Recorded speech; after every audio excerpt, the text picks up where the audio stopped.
Assalamualaikum warahmatullahi wabarakatuh.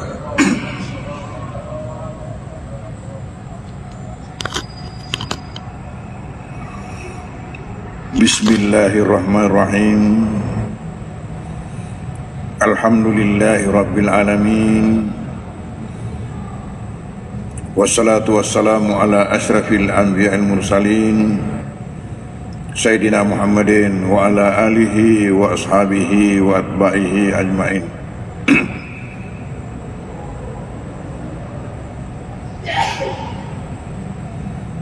Alhamdulillah bahwa pada malam hari mubarak ini, atas rahmat Allah Subhanahu wa ta'ala, maka pengajian kita ini dapat berlangsung, di mana kita sama-sama sempat pula untuk menghadirinya.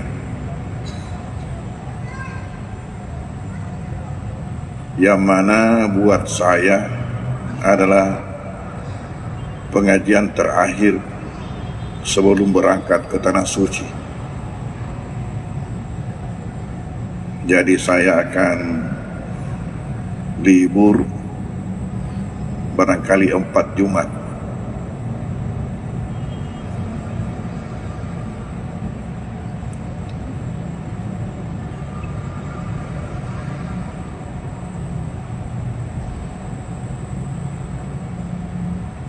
Mudah-mudahan nanti ada yang bisa menggantikan, mengisi acara ini, karena yang penting di sini yang pertama ialah karena adanya ini ibadah. Itu jangan pernah kita lupa bahwa ini adalah suatu ibadah yang sangat tinggi nilainya. Jadi kita yang rajin mengikuti macam ini, itu kita mengumpul, tidak terasa itu, tidak terasa. Tak bangkangi matu sorimundi, kaget nanti di hari kemudian ketika Tuhan memperlihatkan semua kayak kemarin buat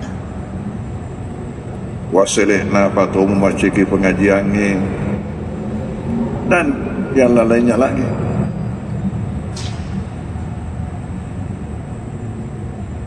Karena sering sesuatu yang kecil itu kita pandangi enteng, ternyata besar di sisi Tuhan.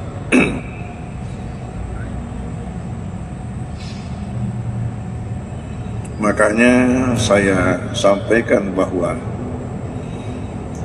sesuatu itu baik atau buruk,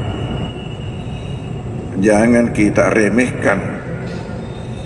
Jangan kita pandang enteng karena kecilnya menurut anggapan kita.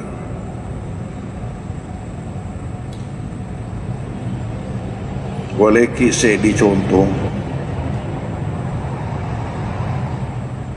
Ada masjid yang tidak memberikan kesempatan orang salat sunnah sebelum maghrib. Nah, pandang enteng miaru duan rakang yolona mangharibia. Padahal jelas-jelas hadisnya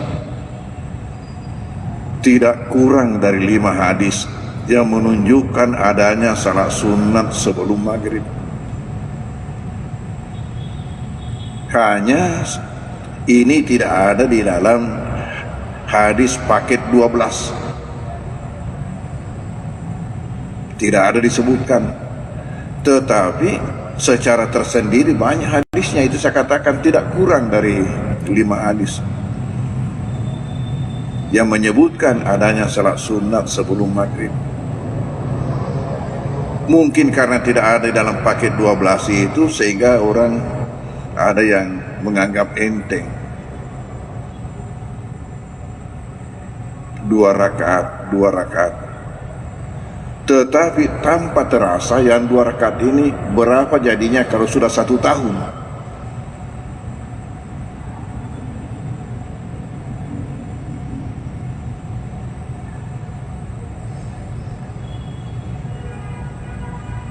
$365 kali 2, 300 kali 2, 600. 65 kali 2 130. Jadi 600 tambah 130 730. Maka usah digder sedih tak don rakami tasuni don rakatasuni dan ireke. Tapi kalau kita coba-coba hitung, jadinya 730 rakaat dalam 1 tahun. Bagaimana kalau sudah 10 tahun? Bagaimana kalau lebih? Oh, mabela no cak bela imundri. Gede mau bugawi. Ini satu saja contoh.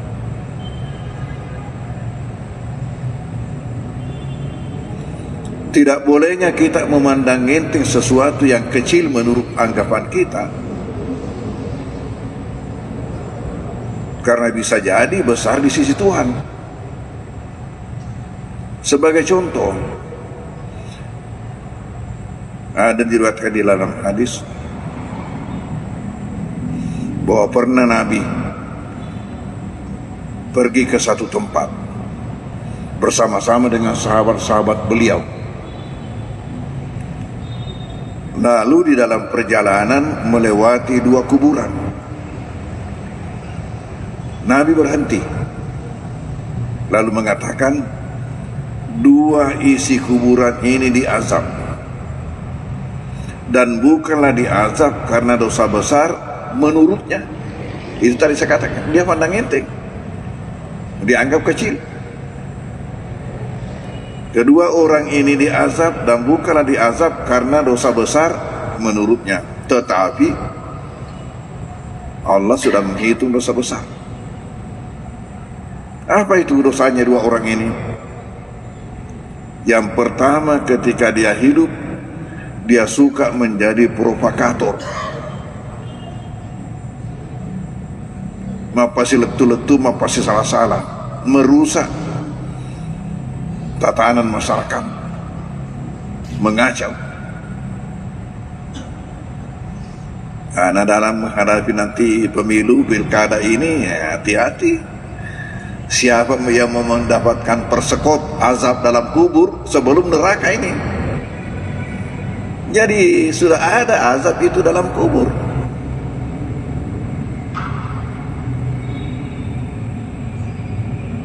Makanya di antara doa yang disuruhkan Nabi baca itu pada waktu tahiyat itu, minta perlindungan dari azab kubur. Min fitnatil mahya wal mamat, wa min fitnatil azabil qabr, wa min fitnatil masih dajjal, wa min fitnatil nar. 4. Itu disuruh Nabi baca doa kita tahiyat, termasuk minta perlindungan dari azab kubur. Kata Nabi, kedua isi kubur ini diazab, dan keduanya tidak diazab karena dosa besar menurutnya tadi itu. Ala innahu kabir. Tapi kata Nabi, sebenarnya dia dosa besar. Dianggap apa dosanya? Yang pertama, suka jadi provokator ketika hidup. Dianggap saja itu seni. Narik kok mapasasai, wah memetin rona. Yang kedua ini tidak bersih kalau kencing. Artinya sehabis kencing. Makanya kita terutama laki-laki ya, karena kita pakai pipa, nah, jadi itu harus sudah memang keluar semua baru kita cebok.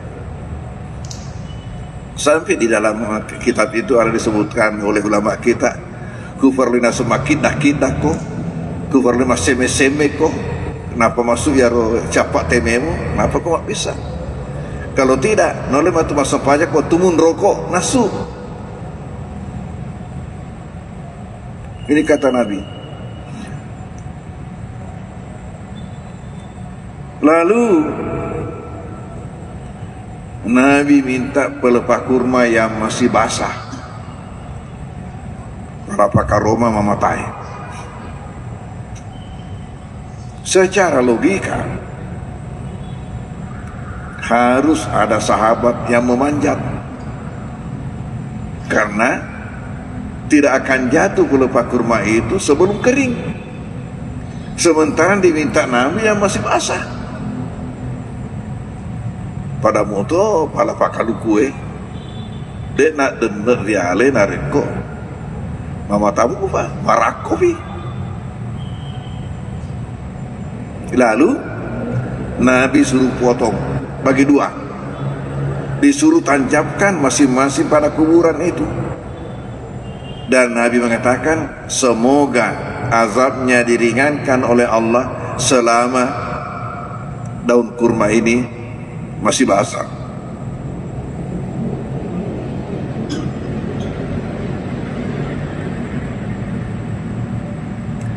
Di sini ada berbagai pelajaran yang kita dapatkan. Pertama-tama ialah adanya azab kubur. Yang kedua, adanya Nabi sering melihat atau terkadang melihat yang tidak dilihat oleh orang lain, tidak dilihat oleh sahabat-sahabat. Seperti itu, adanya azab dalam kuburan, adanya Nabi mengatakan di sisa, tidak ada yang melihat.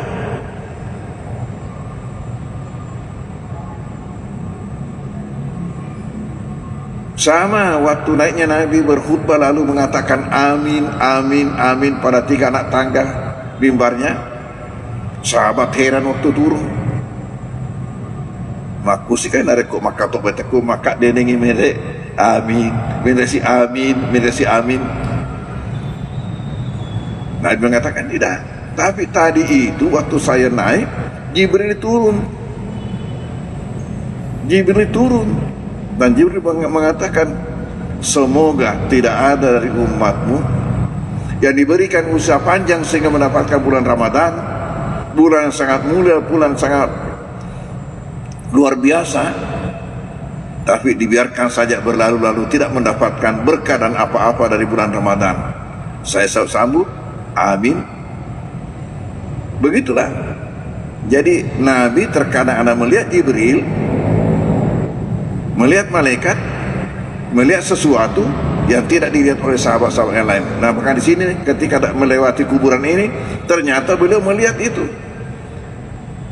Isi kubur ini diazab, tidak dilihat oleh sahabat-sahabat yang lain. Jadi pertama, adanya azab kubur. Hadis ini menyebutkan. Yang kedua, adanya Nabi biasa melihat sesuatu yang tidak dilihat oleh sahabat-sahabat. Kemudian yang ketiga, bahwasanya ternyata kita tidak boleh memandang enteng sesuatu dosa. Kita tidak boleh memandang enteng. Becuk moya roh.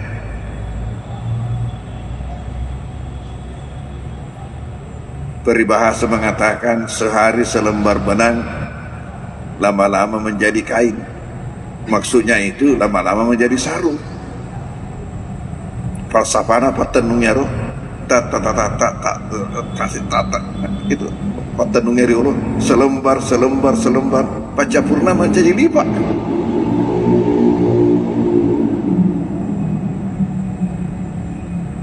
Itu yang ketiga.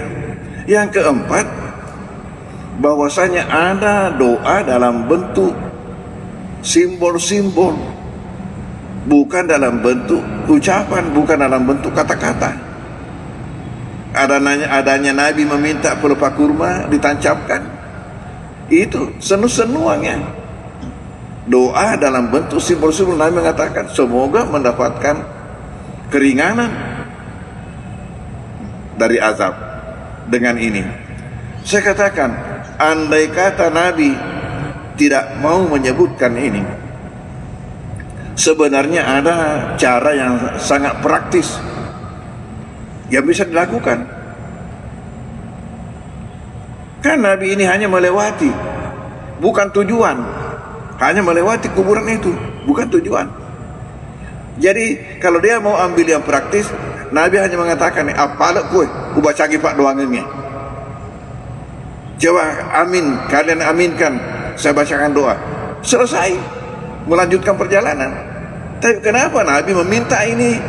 Berarti kasih pekerjaan lagi, karena mau memperlihatkan kepada umat bahwa ada doa dalam bentuk bukan ucapan, dalam bentuk simbol-simbol. Ya naruh asing ini oke senu-senungan, ya harga senu-senuan.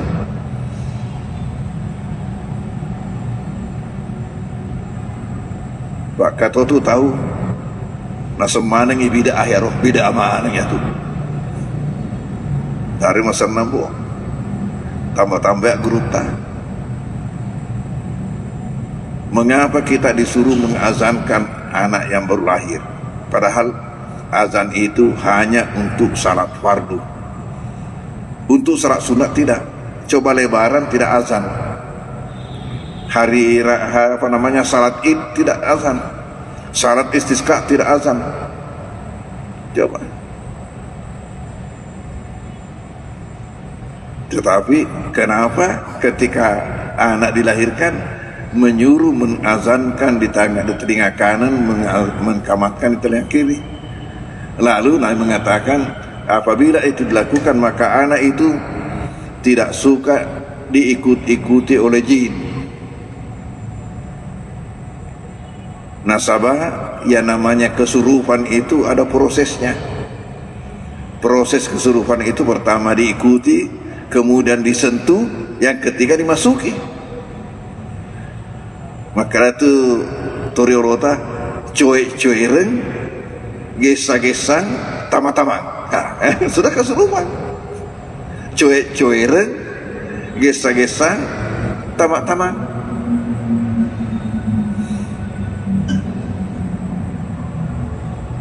Ada lagi yang namanya tahnik, yaitu anak dikasih mencicipi, anak yang baru lahir dikasih mencicipi sesuatu yang manis. Kalau yang dilakukan Nabi sendiri ialah kurma. Kurma dicicipi Nabi, baru diambil dimasukkan dalam mulut anak bayi. Kemudian lagi akikahnya. Ini semua adalah doa dalam bentuk-bentuk simbol-simbol. Jadi kita perlu tahu bahwa dalam Islam doa itu dua macam. Pertama, doa dalam bentuk kata-kata. Yang kedua, doa dalam bentuk simbol-simbol, yang dalam bahasa Indonesia namanya sempana. Sempana. Dalam bahasa Arab namanya tafaul. Tafaul. Dalam bahasa kita itulah senu-senungan atau senu-senuan.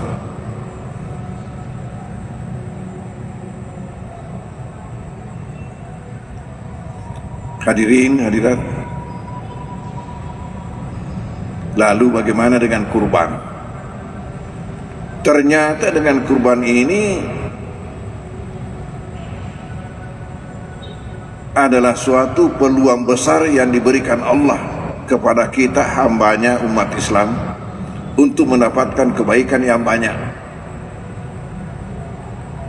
Kebaikan yang banyak pertama berupa pahala yang tidak terhitungkan banyaknya, dan inilah nanti yang menentukan tempat kita di hari kemudian. Tidak ada dari kita ini yang ingin menempati tempat yang rendah. Tidak ada yang mau menempati rumah RSSSS. Semuanya mau menempati villa, mau menempati istana. Nah, sementara penempatan hamba diukur daripada ini, daripada jumlah amalan yang dilakukan atau berat timbangan amal, pahala amal yang dia lakukan. Di situ ukurannya. Nah, ini peluang diberikan Allah kepada kita dengan berkurban, pahala yang tidak terhitungkan banyaknya. Ketika sahabat tanya, apa kata Nabi? Bikulli sya'ratin hasanah. Kamu mendapatkan pahala dari setiap lembar bulu hewan kurbanmu. Pahala dari setiap lembar bulu hewan kurbanmu. Nah, kalau kau miseng syari kana, reken nih. Kalau mau tahu berapa banyak, hitunglah. Yang kedua, mendapat ampunan atas dosa-dosa kita.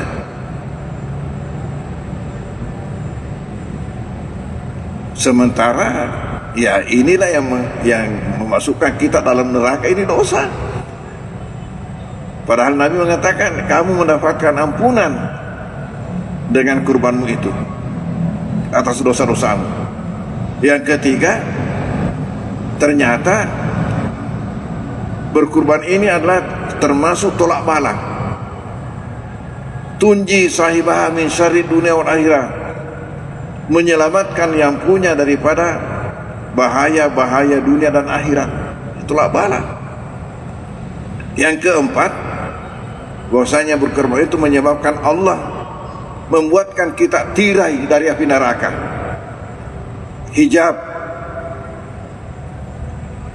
Man dhaha taibatan nafsu li udihati, siapa yang berkorban secara sukarela ceningati kanat lahu hijab minan nar, maka ia mendapatkan hijab, tirai dari api neraka. Oleh karena itu kita dapat menarik kesimpulan bahwa rugilah yang punya peluang untuk berkurban lalu tidak berkurban, pasti menyesal nanti dan kemudian. Apalagi kita tidak tahu apakah Allah masih memberikan kita izin untuk hidup tahun depan. Ini kesempatan sekali setahun.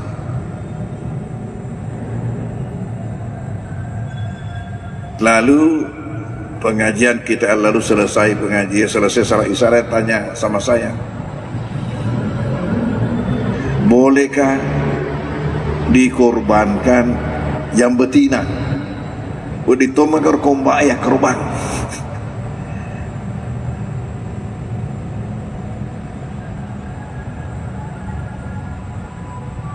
Sama na day gagah hadir witaya waktu tanero.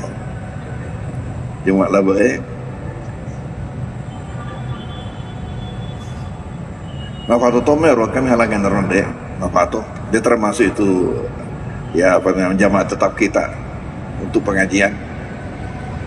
Pendek-pendek sedikit orangnya, putih-putih. Lalu kesana kadai ke pasir. Yang betina ini tidak ada disebutkan Nabi bahwa tidak sah. Nabi mengatakan di dalam hadisnya,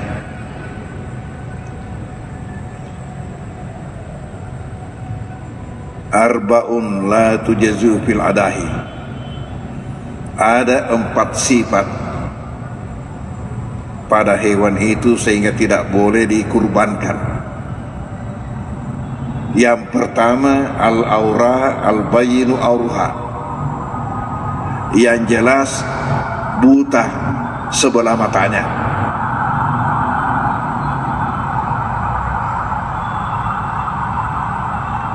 Wal maridatu al-bayinu maraduha, yang kedua yang jelas sakitnya.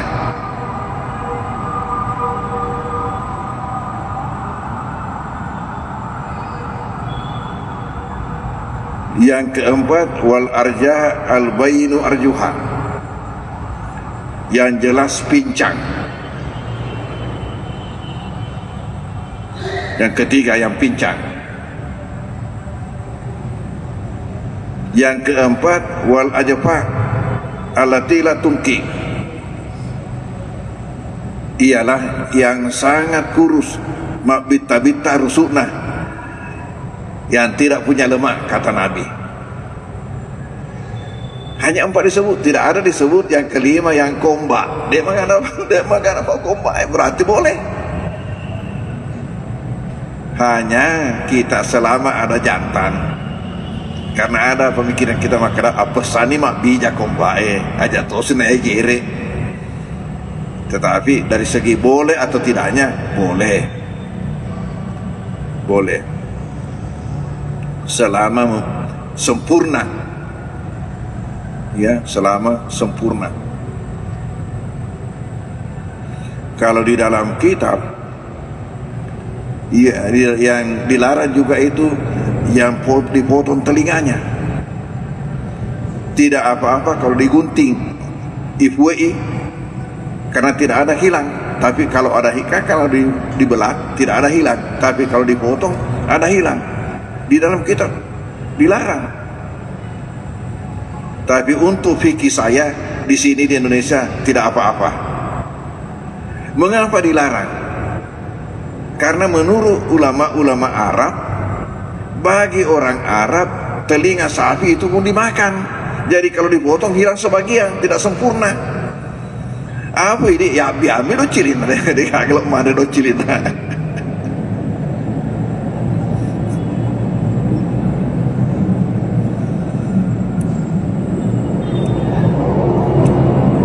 Mau dengar ceritanya Dr. Mustabin waktu sama-sama kami di Kairo. Kita tinggal di asrama Azhar. Di situ kita dikasih sarapan pagi, makan siang, tidak ada makan malam. Jadi untuk makan malam SDM, selamatkan diri masing-masing.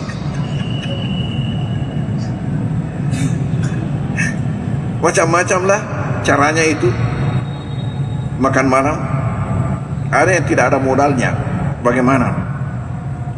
Itu untuk makan siang kita dikasih 1,5 roti yang kayak paret, malebu pada baret 1,5. Ini yang tidak mau pakai modal makan malam, dia makan nasinya, dimakan separuh rotinya, yang masih utuh itu dia belah, kemudian dimasukkan nasinya sebagian, dimasukkan nasi untuk dia makan malam itu dimasukkan sebagian. Lalu sesudah dimasukkan, pergi lagi minta, Zid kaman terus, tambah sedikit nasinya, ditambahkan lagi nasinya. Dapat tames sesa, beri kantong nona, dapat pancai tas ya, dijadikan tas itu rotinya, dijadikan tas. Di situ juga sebagian daripada lauknya dia dikasih masuk. Nah, nanti kalau sudah malam, inilah yang dimakan, kemudian minum teh atau minum susu, sudah selesai, tidak ada biayanya. Kalau yang pakai mau biaya, pergi ke kantin, ada dijual. Tapi makan nasi Arab yang pakai minyak ya. Nah, saya ber7 orang termasuk Dr. Mustabin, ber7 orang masak sendiri. Jadi kita masak-masak ya, bergiliran. Setiap malam satu orang punya tugas, mulai menyiapkan bahan, mengolah bahan, kemudian memasak, berakhir dengan cuci piring dan masak teh. Itu yang terakhir pekerjaan. Jadi diakhiri dengan masak teh. Karena tradisi orang Arab itu kalau habis makan mesti minum teh. Kapan kita menjamu orang Arab dan tidak dikasih minum teh, cerita di luar itu, saya disiksa orang di rumah ini. Kenapa disiksa? Dikasih makan, tidak dikasih minum teh. Sebegitu fanatiknya orang Arab terhadap teh. Lalu dengan ini muncul istilah apa? 1 hari jadi budak, 6 hari jadi raja. Karena 1 hari dia kerja semua. Jadi kita kumpul-kumpul uang, setelah dihitung berapa biayanya 1 bulan, kita 7 orang kumpul-kumpul, disimpan di 1 laci. Siapa punya tugas ambil uang itu, baru belanja, baru siapkan. Dan kalau musim panas seperti sekarang ini, begitu banyak bayam yang tumbuh di sekitar asrama, bayam subur. Sementara orang di sana tidak tahu bahwa ini sayur, baik orang Arab maupun orang Afrika, teman-teman yang dari lain, kecuali bahasa Malaysia macam kita inilah yang tahu. Jadi yang punya tugas kalau musim panas begini, setelah salat asar turunlah di sekitar itu, kasih bawa kantong hitam, kasih masuk. Nanti orang Afrika atau orang Mesir, orang Arab datang tanya, apaan kamu di situ? Dijawab, ada kelinci, ada kelinci, mau dikasih makan kelinci, padahal kita yang mau masak sayur. Nah, suatu ketika salah seorang teman ini mengatakan, kalau saya rasa-rasa ini sudah seperti orang Arab, kuatnya makan. Bicara macam ini tidak boleh didengar macam Dr. Mustabin. Muslimin Arsyad tidak boleh mendengarkan kata-kata yang bisa memanas-manasi, terus mengatakan, iya makuto, terus udah iya makuto. Wah, kita yang 5 orang mengatakan, dek naturi sengi kayak tu papada rai galana mandre, kecuali dipertandingkan. Walhasil dipertandingkan. Bagaimana cara dipertandingkan? Dibeli 3 kepala sapi. Ajak mana ulu bembe, dia tu nak capu nak ulu bembe. Kepala sapi dibeli 3. 2 kepala sapi untuk yang bertanding, masing-masing 1 kepala. Lalu 1 kepala untuk yang 5 orang ini, yang dewan hakim bersama penggembira. Ya, dimasaklah. Jadi di acara tona itu pandainya orang Arab. Itu tadi kepala bersih betul daripada bulu-bulunya, tapi masih ikut kulitnya, tapi bersih betul. Kemudian dipotong-potong kecil-kecil bersama-sama dengan kulitnya dipotong bersama itu. Sama kalau kita beli ikan, kepala ikan, potong-potong, masuk 3 juga kantong, tiba di asrama 3 juga periuk. Selesai, maka masing-masing menghadapi 1 kepala ini yang bertanding. Kita 5 orang, ini dewan hakim, penggembira, kita menyaksikan igana tu pada rai galana mandre. Walhasil makan, sudah begini, dipaksa-paksa. Ujung-ujungnya tidak bisa habis. Sedangkan kita yang 5 orang setengah mati itu makan 1 kepala, apalagi ini masing-masing 1 kepala 1 orang, tidak bisa habis. Walhasil selesai itu tidak bisa duduk tidak bisa, apalagi baring. Jadi apa yang kejadian? Mereka turun jalan di antara lorong-lorong antara asrama, jalan berdua. Dilihat oleh satpam curiga, kenapa orang ini berdua selalu putar-putar terus. Ditanya, apamu yang hilang? Saya lihat kamu berdua ini dari tadi sudah jalan begini keliling-keliling, apamu yang hilang? Nasa ini kakak natape pada toliwas sona. Lalu kita dari atas melihat di tingkat 2, dari atas dari jendela mengatakan, Andre Boromo ya natua seleta. Lalu kita tanya Dr. Mustami Magani, ya bagaimana? Siapa yang sudah sama dengan orang Arab? Apa kata Dr. Mustami? Bagaimana kita bisa habiskan sedangkan telinganya juga dimakan? Nah, itu tadi kembali kepada telinga. Makanya dalam kitab fikih yang ditulis notabene ulama-ulama Arab, cacat kalau telinganya terpotong. Apa? Nah, Andre balik docilin. Kita bisa katakan untuk fikih Indonesia itu tidak jadi masalah itu, karena memang kita tidak makan, itu dianggap cacat kalau begitu. Hadirin, ada lagi masalah. Ada hadis yang mengatakan siapa yang akan berkurban kapan sudah terbit ya Zulhijjah, jangan dipotong rambutnya, jangan potong kukunya. Ternyata ulama terbagi 3 di dalam menanggapi hadis ini.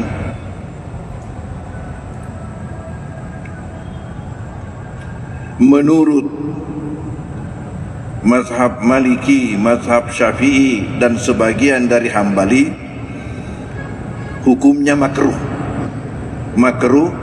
Kita memotong rambut, memotong kumis sejak tanggal 1 Zulhijjah kalau kita mau berkurban, termasuk motong kuku. Lalu menurut sebagian Hambali ada yang mengatakan haram itu dilakukan. Jadi mazhab Hambali terbagi 2, ada yang mengatakan makruh, ada yang mengatakan haram. Mazhab Maliki mengatakan makruh, Maliki dengan Syafi'i mengatakan makruh. Adapun mazhab Hanafi mengatakan itu tidak apa-apa, itu jawaz, itu hanya anjuran untuk afdalnya, tapi tidak apa-apa. Alasannya ada hadisnya Aisyah. Hadisnya Aisyah mengatakan apa? Saya yang memintal itu kalung untuk dikalungkan kurbannya baginda Rasulullah. Kemudian baginda yang pasangkan, lalu disuruh potong, dan baginda tidaklah mengharamkan sesuatu yang dihalalkan Allah sebelumnya. Nabi tidaklah mengharamkan ketika itu sesuatu yang memang Allah halalkan sebelumnya, berarti tidak haram. Tidak haram. Jadi ini hanya anjuran untuk afdalnya. Kenapa? Hikmahnya itu katanya supaya itu semua menjadi saksi nanti di hari kemudian terhadap ini yang kita lakukan. Hadirin hadirat, kiranya inilah bahasan kita Pak malam hari ini. Mudah-mudahan ada berkahnya buat kita semua. Lalu ya, ada juga yang tanyakan, bolehkah orang mati dikurbankan? Tomate itu ya korban. Untuk orang mati itu 3 pendapat. Ada yang mengatakan tidak boleh. Ada yang mengatakan boleh kalau diwasiatkan. Ada yang mengatakan boleh walaupun tidak diwasiatkan, selama anak itu mempunyai kesanggupan untuk melakukan itu dan mau berbuat bakti kepada orang tuanya. Ya, terserah kita yang mau dilalui yang mana. Tapi saya sendiri pribadi, ini yang ketiga yang saya ikuti. Artinya si anak itu kapan memiliki kesempatan, kemauan untuk melakukan itu tidak jadi masalah. Ya, tidak menjadi masalah. Kenapa? Karena adanya hadis Nabi yang mendukung. Hadis Nabi yang mendukung mengatakan apa? Ma'ala adikum idza arada ayatasaddaqa lillahi sadaqatan tatawwu'in ayaj'alaha an walidayhi idza kana muslimaini wa yakunu ajruha lahuma wa lahu mislu ujurihima min ghairi ankusa min ujuri masyai'. Tidak jadi masalah. Nabi mengatakan tidak jadi masalah bagi kalian jika mau melakukan suatu amal-amal sunat karena Allah untuk mengatasnamakan kedua orang tua kalian selama keduanya itu muslim, maka keduanya mendapatkan pahalanya dan kepada kamu juga akan diberikan pahala yang sama dengan diberikan kepada kedua orang tamu tanpa mengurangi sedikit pun daripada pahala keduanya. Kalau begitu dari mana dapat? Pahala bonus dari Allah. Pahala bonus dari Allah akibat daripada bakti anak ini kepada orang tuanya. Tandanya sebagai anak yang tahu berbuat bakti kepada orang tuanya, yang ingat orang tuanya lalu mau berbuat kebaikan atas nama orang tuanya. Jadi itulah maka saya ikuti di pendapat yang ketiga, bahwa walaupun tidak diwasiatkan, tapi manakala anak itu memiliki kemampuan untuk melakukan masagenai sogi ya agak salah ya melakukan perbuatan baik yang sunat untuk orang tuanya. Dan Nabi mengatakan didapatkan keduanya pahalanya selama muslim. Hanya kalau tidak muslim itu tidak jadi. Wallahu a'lam bishawab. Bismillahirrahmanirrahim. Sallallahu ala sayyidina Muhammad wa alihi wasallam. Allahumma anfa'na bima 'allamtana wa 'allimna ma yanfa'una wa zidna ilma yanfa'una. Allahumma ij'alna minal ladzina yastami'una al-qawla fayattabi'una ahsana. Allahumma arinal haqqa haqqan wa arina al-batila batila. Wa sallallahu alaihi wasallam. Al-Fatihah. A'udzu billahi minasyaitonir rajim. Bismillahirrahmanirrahim. Bismillahirrahmanirrahim. Maliki yaumiddin. Iyyaka na'budu wa iyyaka nasta'in. Ihdinas siratal mustaqim. Siratal ladzina an'amta 'alaihim waladdallin. Amin. Wassalamualaikum warahmatullahi wabarakatuh.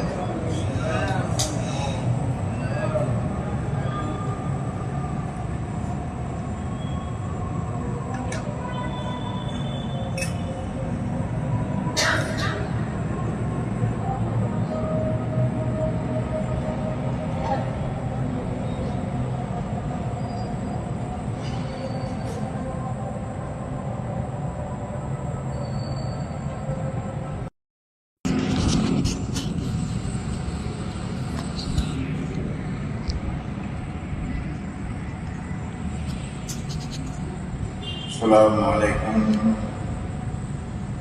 warahmatullahi wabarakatuh.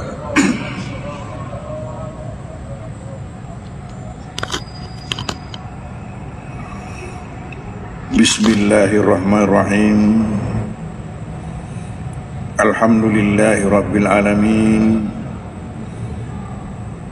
Wassalatu wassalamu ala asyrafil anbiya'il mursalin Sayyidina Muhammadin wa ala alihi wa ashabihi wa atba'ihi ajma'in.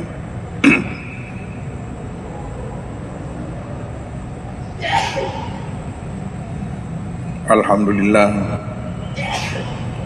bahwa pada malam hari mubarak ini atas rahmat Allah Subhanahu wa taala, maka pengajian kita ini dapat berlangsung di mana kita sama-sama sempat pula untuk menghadirinya.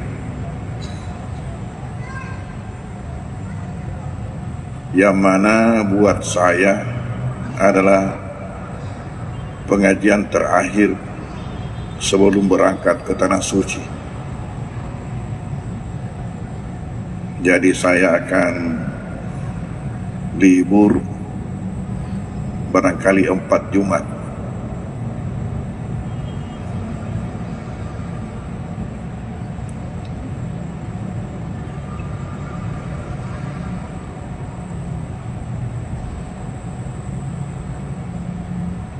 Mudah-mudahan nanti ada yang bisa menggantikan, mengisi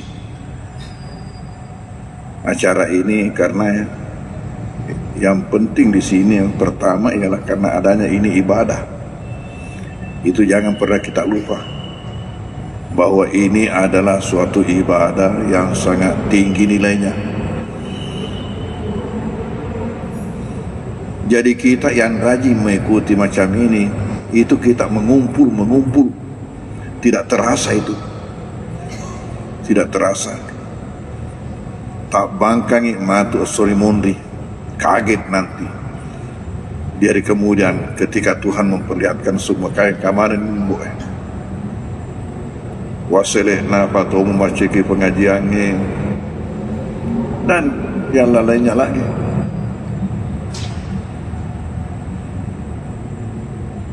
Karena sering sesuatu yang kecil itu kita pandangi enteng, ternyata besar di sisi Tuhan.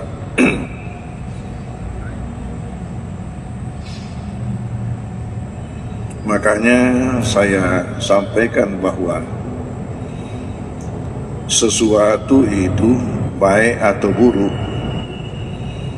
jangan kita remehkan, jangan kita pandang enteng karena kecilnya menurut anggapan kita.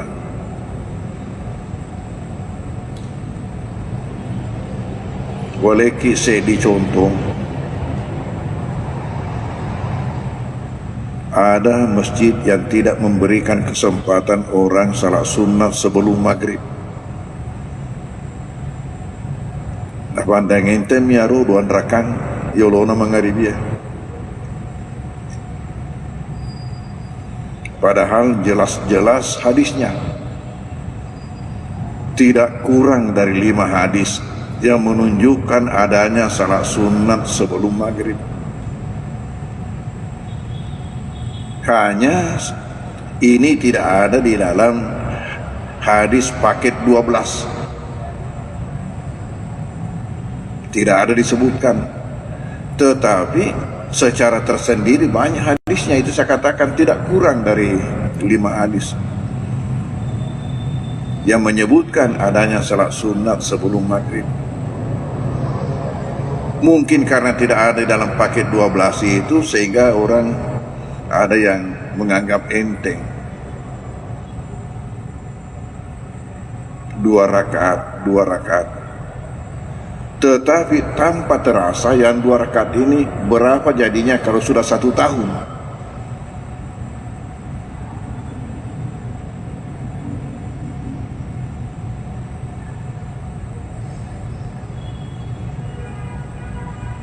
$365 kali 2, 300 kali 2, 600. 65 kali 2, 130. Jadi 600 tambah 130, 730. Maka sedih dulu. Tak doandra kami tasuni doandra kata sini. Dan ini ranking. Tapi kalau kita coba-coba hitung, jadinya 730 rakaat dalam 1 tahun. Bagaimana kalau sudah 10 tahun? Bagaimana kalau lebih? Oh, mabela, no cak bela imundri. Gede mau bugawi. Ini satu saja contoh.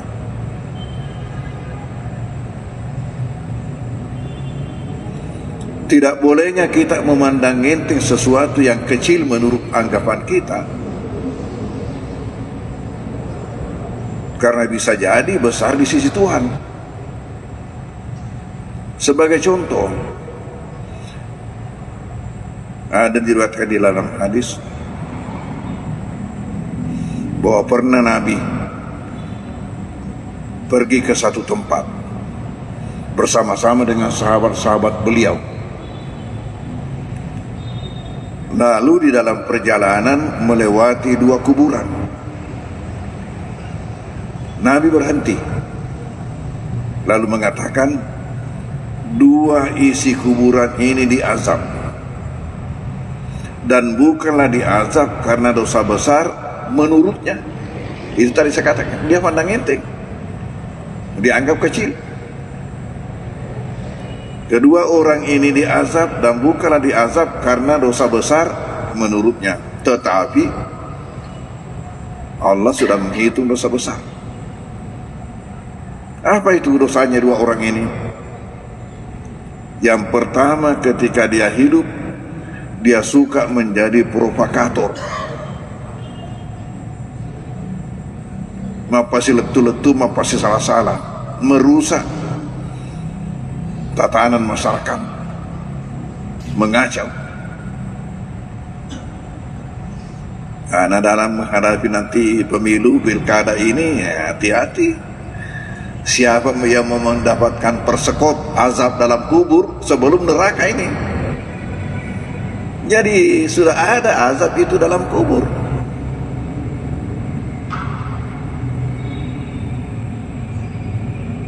Makanya di antara doa yang disuruhkan Nabi baca itu pada waktu tahiyat itu, minta perlindungan dari azab kubur. Min fitnatil mahya wal mamat, wa min fitnatil azabil qabr, wa min fitnatil masih dajjal, wa min fitnatil nar.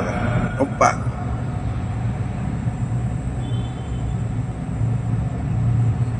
Itu disuruh Nabi baca doa kita tahiyat, termasuk minta perlindungan dari azab kubur.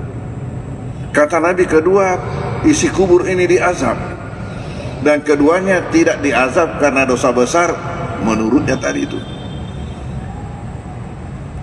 Ala innahu kabir, tapi kata Nabi sebenarnya dia dosa besar.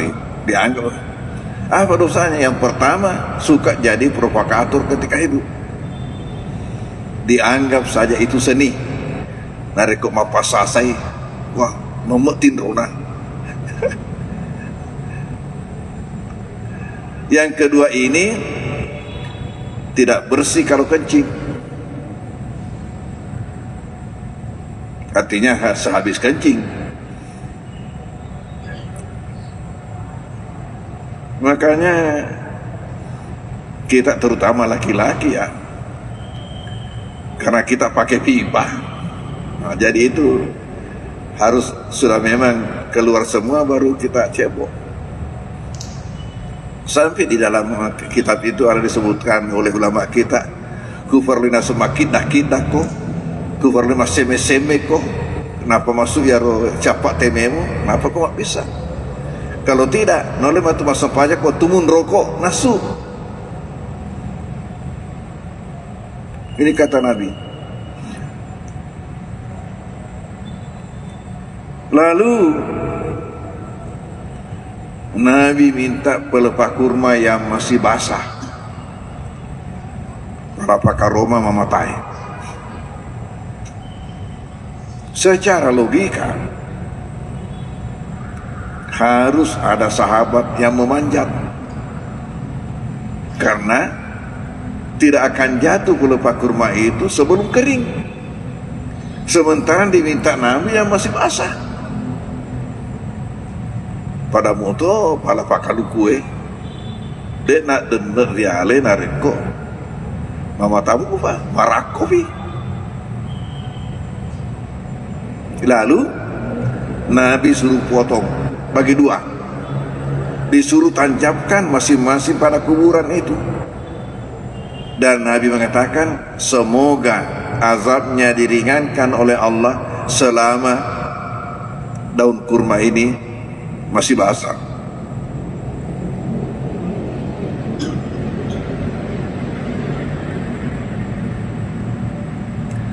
Di sini ada berbagai pelajaran yang kita dapatkan. Pertama-tama ialah adanya azab kubur. Yang kedua, adanya Nabi sering melihat atau terkadang melihat yang tidak dilihat oleh orang lain, tidak dilihat oleh sahabat-sahabat. Seperti itu, adanya azab dalam kuburan, adanya Nabi mengatakan disisa, tidak ada yang melihat.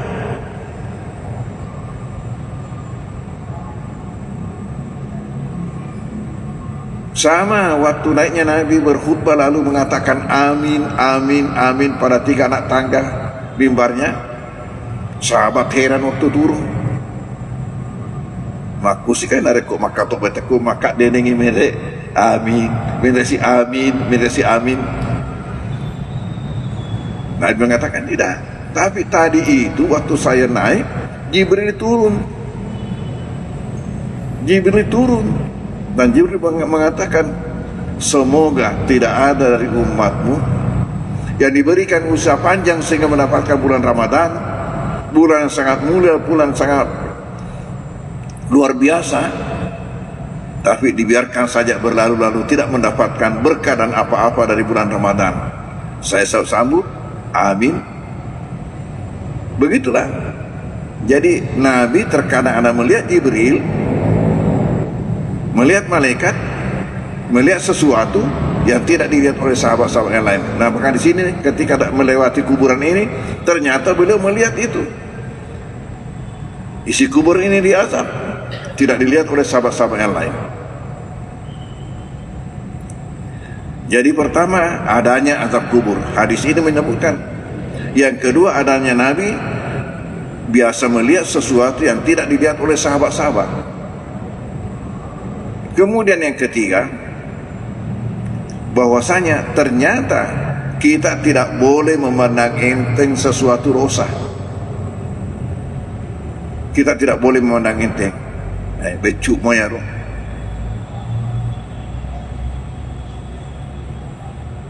Peribahasa mengatakan sehari selembar benang lama-lama menjadi kain. Maksudnya itu lama-lama menjadi sarung. Falsafana patenungnya roh kasih tata itu patenungnya roh selembar paca purnama jadi lipat.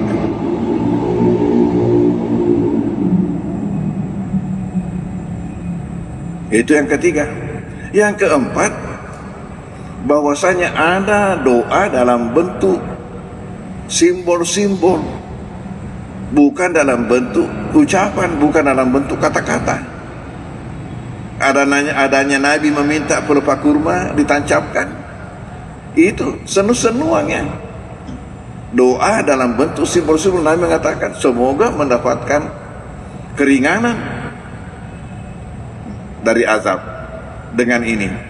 Saya katakan, andai kata Nabi tidak mau menyebutkan ini, sebenarnya ada cara yang sangat praktis yang bisa dilakukan.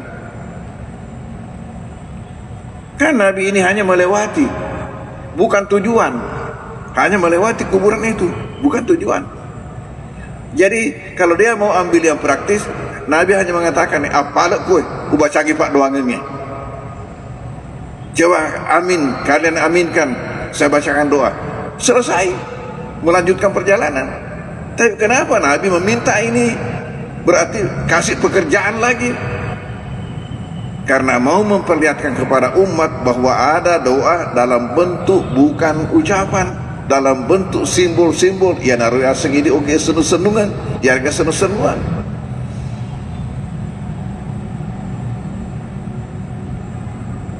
Pak kata tu tahu nasa mana ngi bida akhirah bida mana ya tu dari masa nampu tambah-tambah geruta. Mengapa kita disuruh mengazankan anak yang baru lahir? Padahal azan itu hanya untuk salat fardu. Untuk salat sunat tidak. Coba lebaran tidak azan. Salat Id tidak azan. Salat istisqa tidak azan. Coba. Tetapi kenapa ketika anak dilahirkan menyuruh mengazankan di telinga kanan, mengkamatkan di telinga kiri? Lalu Nabi mengatakan apabila itu dilakukan maka anak itu tidak suka diikut-ikuti oleh jin.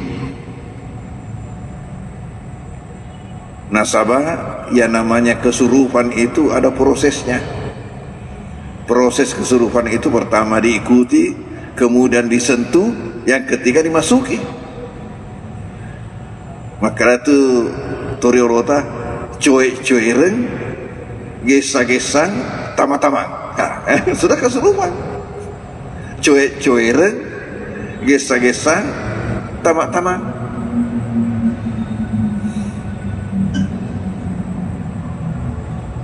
Ada lagi yang namanya tahnik, yaitu anak dikasih mencicipi, anak yang baru lahir dikasih mencicipi sesuatu yang manis. Kalau yang dilakukan Nabi sendiri ialah kurma. Kurma dicicipi Nabi, baru diambil dimasukkan dalam mulut anak bayi. Kemudian lagi akikahnya. Ini semua adalah doa dalam bentuk-bentuk simbol-simbol. Jadi kita perlu tahu bahwa dalam Islam doa itu dua macam. Pertama, doa dalam bentuk kata-kata. Yang kedua, doa dalam bentuk simbol-simbol, yang dalam bahasa Indonesia namanya sempana. Sempana. Dalam bahasa Arab namanya tafaul. Tafaul. Dalam bahasa kita itulah senu-senungan atau senu-senuan.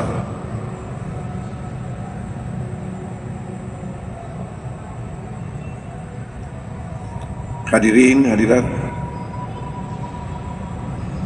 Lalu bagaimana dengan kurban? Ternyata dengan kurban ini adalah suatu peluang besar yang diberikan Allah kepada kita, hambanya umat Islam, untuk mendapatkan kebaikan yang banyak. Kebaikan yang banyak pertama berupa pahala yang tidak terhitungkan banyaknya. Dan inilah nanti yang menentukan tempat kita di hari kemudian. Tidak ada dari kita ini yang ingin menempati tempat yang rendah.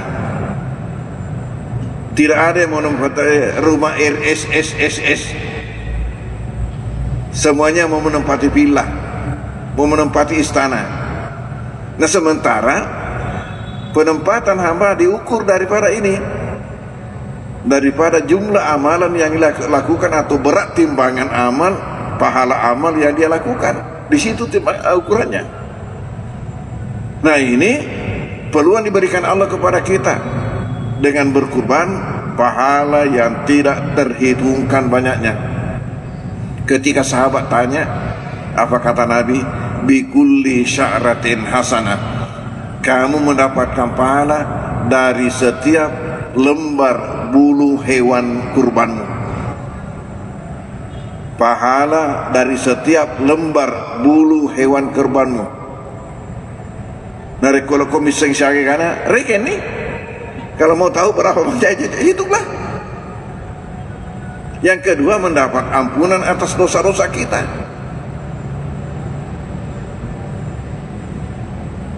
Sementara ya inilah yang memasukkan kita dalam neraka, ini dosa. Padahal Nabi mengatakan kamu mendapatkan ampunan dengan kurbanmu itu atas dosa-dosamu. Yang ketiga, ternyata berkurban ini adalah termasuk tolak bala. Tunji sahibah min syarri dunia wal akhirah, menyelamatkan yang punya daripada bahaya-bahaya dunia dan akhirat. Tolak bala. Yang keempat, bahwasanya berkorban itu menyebabkan Allah membuatkan kita tirai dari api neraka. Hijab. Man dhaha taibatan nafsu li udihati, siapa yang berkorban secara sukarela ceningati, kanat lahu hijab minan nar, maka ia mendapatkan hijab, tirai dari api neraka. Oleh karena itu kita dapat menarik kesimpulan bahwa rugilah yang punya peluang untuk berkurban lalu tidak berkurban, pasti menyesal nanti dan kemudian. Apalagi kita tidak tahu apakah Allah masih memberikan kita izin untuk hidup tahun depan. Ini kesempatan sekali setahun.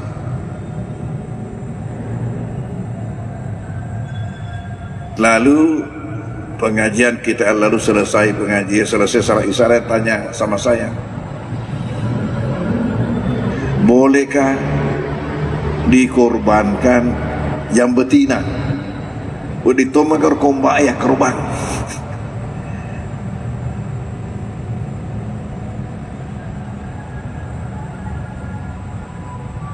Sama na day gagah hadir witaya waktu tanero. Jumat lah baik. Mafato tomero kan halangan ronde. Mafato dia termasuk itu ya apa namanya jamaah tetap kita untuk pengajian. Pendek-pendek sedikit orangnya, putih-putih. Lalu kesana kadai ke pasir. Yang betina ini tidak ada disebutkan Nabi bahwa tidak sah. Nabi mengatakan di dalam hadisnya,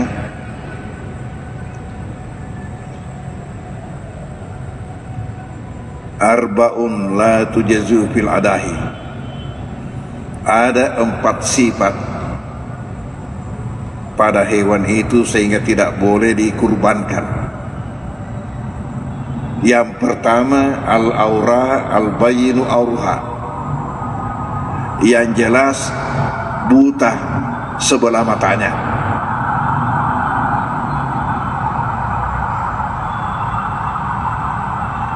Wal maridatu al-bayinu maraduha, yang kedua yang jelas sakitnya.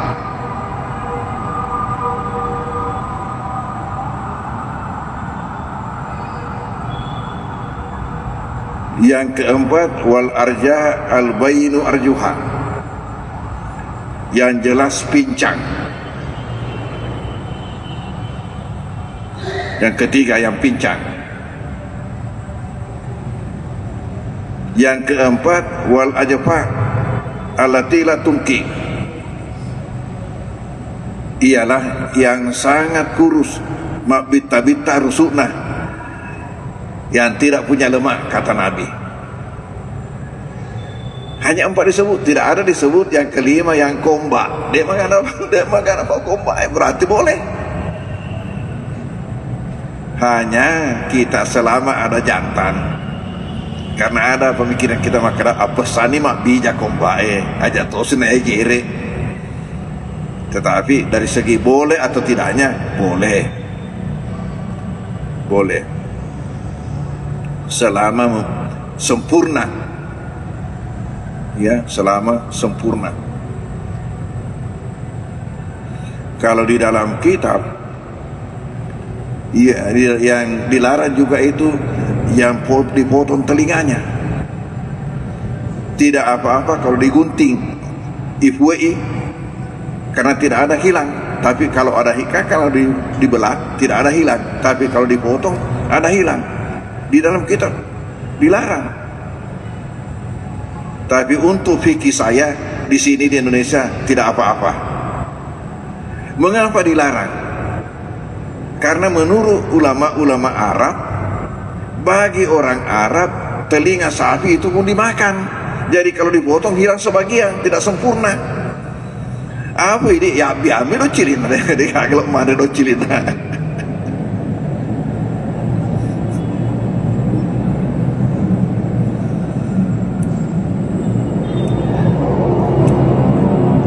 dengar ceritanya Dr. Mustamin waktu sama-sama kami di Kairo. Kita tinggal di asrama Azhar. Di situ kita dikasih sarapan pagi, makan siang, tidak ada makan malam. Jadi untuk makan malam SDM, selamatkan diri masing-masing. Macam-macam lah caranya itu makan malam. Ada yang tidak ada modalnya, bagaimana? Itu untuk makan siang kita dikasih 1,5 roti yang kayak baret, malebu pada baret 1,5. Ini yang tidak mau pakai modal makan malam, dia makan nasinya, dimakan separuh rotinya, yang masih utuh itu dia belah, kemudian dimasukkan nasinya sebagian, dimasukkan nasi itu dia makan malam, itu dimasukkan sebagian. Lalu sesudah dimasukkan, pergi lagi minta, Zid kaman terus, tambah sedikit nasinya, ditambahkan lagi nasinya. Berapa tamu sisa, dari kantong nah pancai tas ya, dijadikan tas itu rotinya, dijadikan tas. Di situ juga sebagian daripada lauknya dia dikasih masuk. Nah, nanti kalau sudah malam, inilah yang dimakan, kemudian minum teh atau minum susu, sudah selesai, tidak ada biayanya. Kalau yang pakai mau biaya, pergi ke kantin, ada dijual. Tapi makan nasi Arab yang pakai minyak ya. Nah, saya ber-7 orang termasuk Dr. Mustamin, ber-7 orang masak sendiri. Jadi kita masak-masak ya, bergiliran. Setiap malam satu orang punya tugas, mulai menyiapkan bahan, mengolah bahan, kemudian memasak, berakhir dengan cuci piring dan masak teh.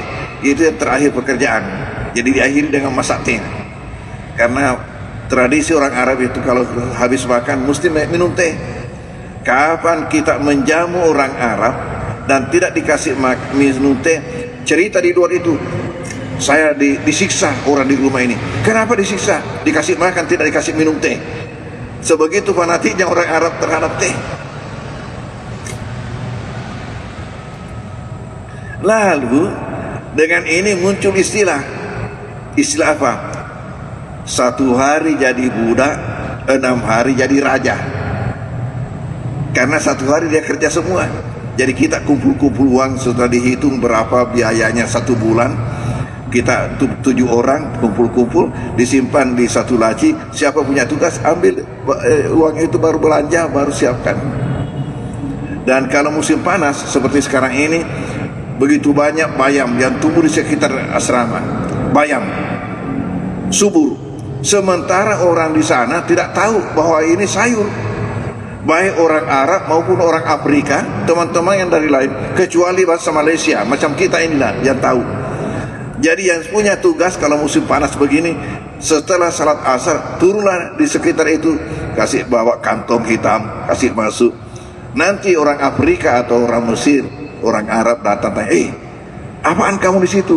Dijawab, ada kelinci, ada kelinci, mau dikasih makan kelinci, padahal kita yang mau masak sayur. Nah, suatu ketika salah seorang teman ini mengatakan, kalau saya rasa-rasa ini sudah seperti orang Arab, kuatnya makan. Bicara macam ini tidak boleh didengar macam Dr. Mustamin. Mustamin Arsyad tidak boleh mendengarkan kata-kata yang bisa memanas-manasi, terus mengatakan, iya makuto, terus udah iya makuto. Wah, kita yang 5 orang mengatakan, naturi sengi kayak tu papada rai galak namandre, kecuali dipertandingkan. Walhasil dipertandingkan. Bagaimana cara dipertandingkan? Dibeli 3 kepala sapi. Ajak mana ulu bembe, dia tu nak capu nak ulu bembe. Kepala sapi dibeli 3. 2 kepala sapi untuk yang bertanding, masing-masing 1 kepala.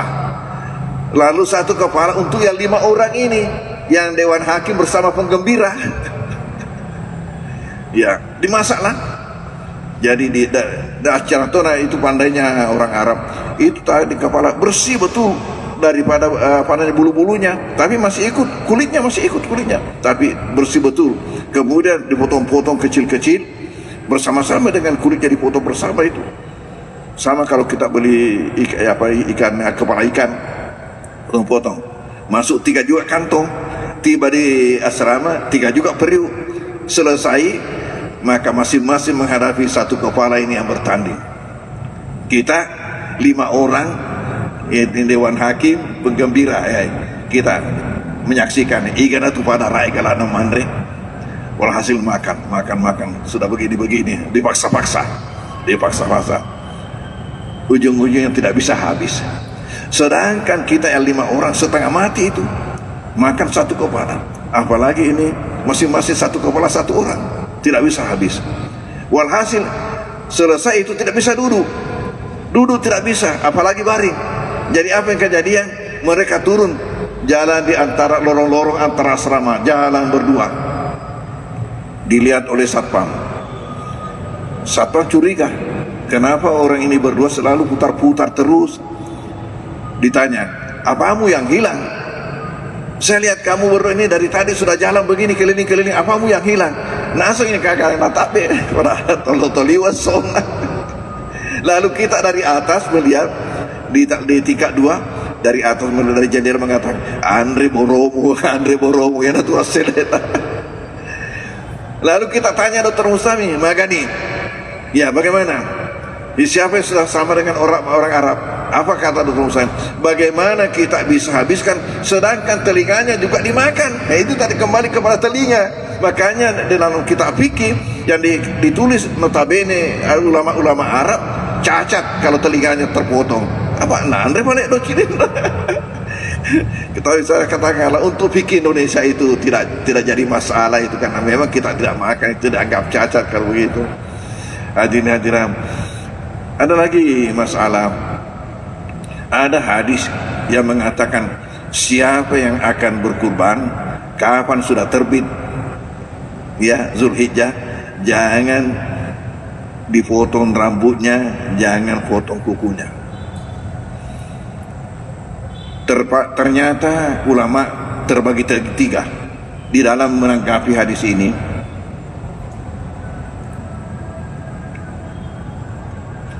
Menurut mazhab Maliki, mazhab Syafi'i dan sebagian dari Hambali, hukumnya makruh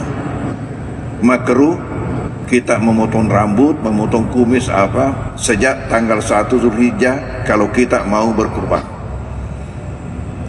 termasuk motong kuku. Lalu menurut sebagian Hambali ada yang mengatakan haram itu dilakukan.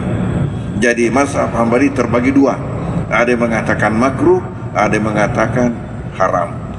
Mazhab Maliki mengatakan makruh, Maliki dengan Syafi'i mengatakan makruh.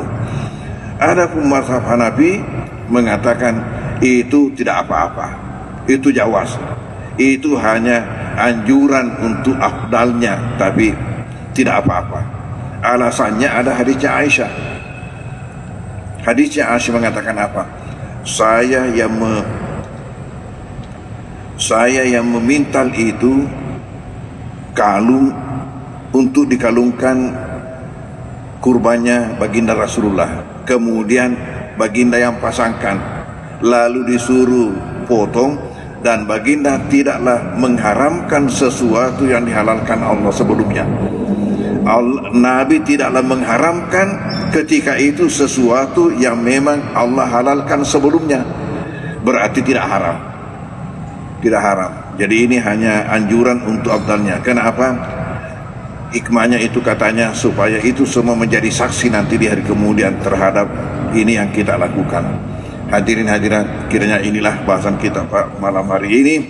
Mudah-mudahan ada berkahnya buat kita semua. Lalu ya ada juga yang tanyakan, bolehkah orang mati dikurbankan? Tomate eta ya korban. Untuk orang mati itu 3 pendapat. Ada yang mengatakan tidak boleh, ada yang mengatakan boleh kalau diwasiatkan, ada yang mengatakan boleh walaupun tidak diwasiatkan selama anak itu mempunyai kesanggupan untuk melakukan itu dan mau berbuat bakti kepada orang tuanya. Ya, terserah kita yang mau dilalui yang mana. Tapi saya sendiri pribadi, ini yang ketiga yang saya ikuti. Artinya si anak itu kapan memiliki kesempatan, kemauan untuk melakukan itu tidak jadi masalah. Ya, tidak jadi masalah. Kenapa? Karena adanya hadis Nabi yang mendukung. Hadis Nabi yang mendukung mengatakan apa? Ma ala adikum idza arada ayatasaddaqa lillahi sadaqatan tatawwu'in ayaj'alaha an walidayhi idza kana muslimaini wa yakunu ajruha lahumā wa lahu mislu ujurihima min ghairi anqusa min ujuri masyai'. Tidak jadi masalah. Nabi mengatakan tidak jadi masalah bagi kalian jika mau melakukan suatu amal-amal sunat karena Allah untuk mengatasnamakan kedua orang tua kalian selama keduanya itu muslim, maka keduanya mendapatkan pahalanya dan kepada kamu juga akan diberikan pahala yang sama dengan diberikan kepada kedua orang tamu tanpa mengurangi sedikit pun daripada pahala keduanya. Kalau begitu dari mana dapat? Pahala bonus dari Allah, pahala bonus dari Allah akibat daripada bakti anak ini kepada orang tuanya. Tandanya sebagai anak yang tahu berbuat bakti kepada orang tuanya, yang ingat orang tuanya lalu mau berbuat kebaikan atas nama orang tuanya.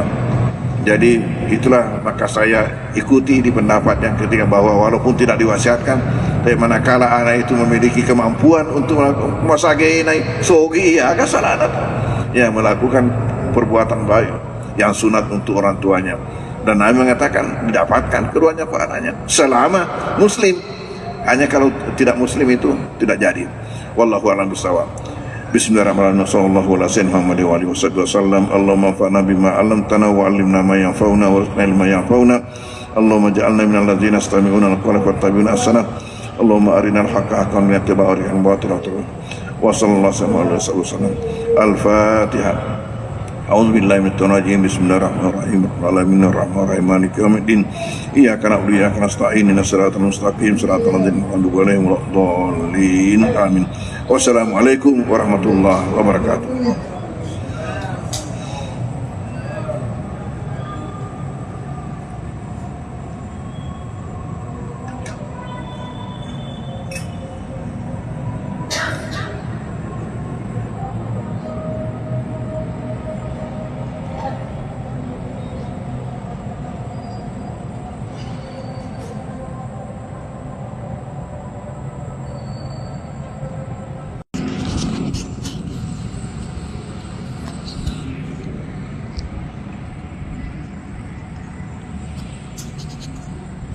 Assalamualaikum warahmatullahi wabarakatuh.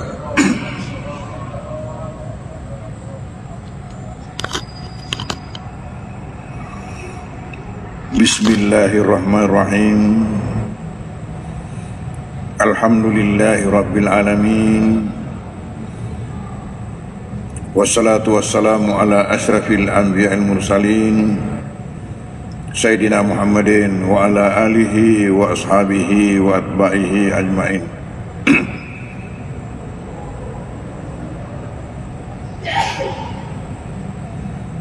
Alhamdulillah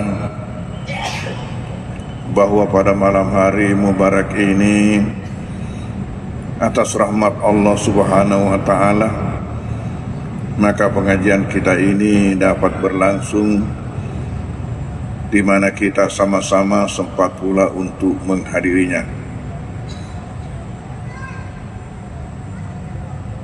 Yang mana buat saya adalah pengajian terakhir sebelum berangkat ke Tanah Suci. Jadi saya akan libur barangkali 4 Jumat.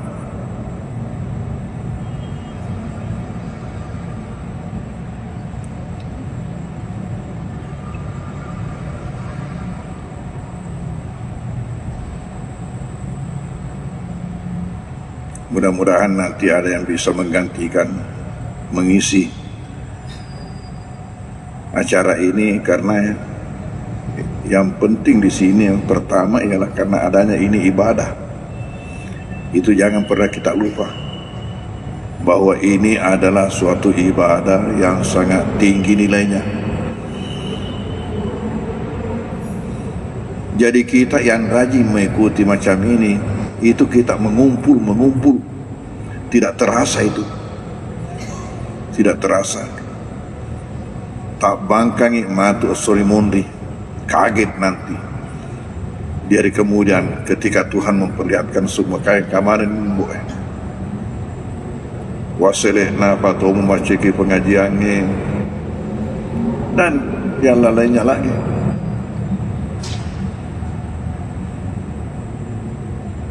Karena sering sesuatu yang kecil itu kita pandangi enteng, ternyata besar di sisi Tuhan.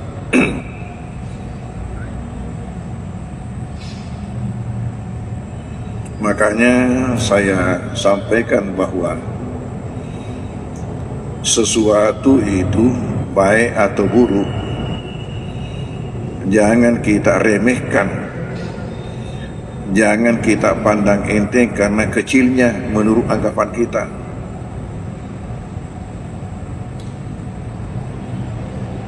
Boleh kisah dicontoh, ada masjid yang tidak memberikan kesempatan orang salat sunnah sebelum maghrib.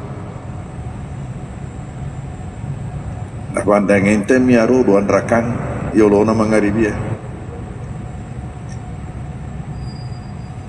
Padahal jelas-jelas hadisnya tidak kurang dari 5 hadis yang menunjukkan adanya salat sunat sebelum maghrib. Hanya ini tidak ada di dalam hadis paket 12, tidak ada disebutkan. Tetapi secara tersendiri banyak hadisnya, itu saya katakan tidak kurang dari 5 hadis yang menyebutkan adanya salat sunat sebelum maghrib. Mungkin karena tidak ada dalam paket 12 itu sehingga orang ada yang menganggap enteng. 2 rakaat. Tetapi tanpa terasa yang 2 rakaat ini berapa jadinya kalau sudah 1 tahun.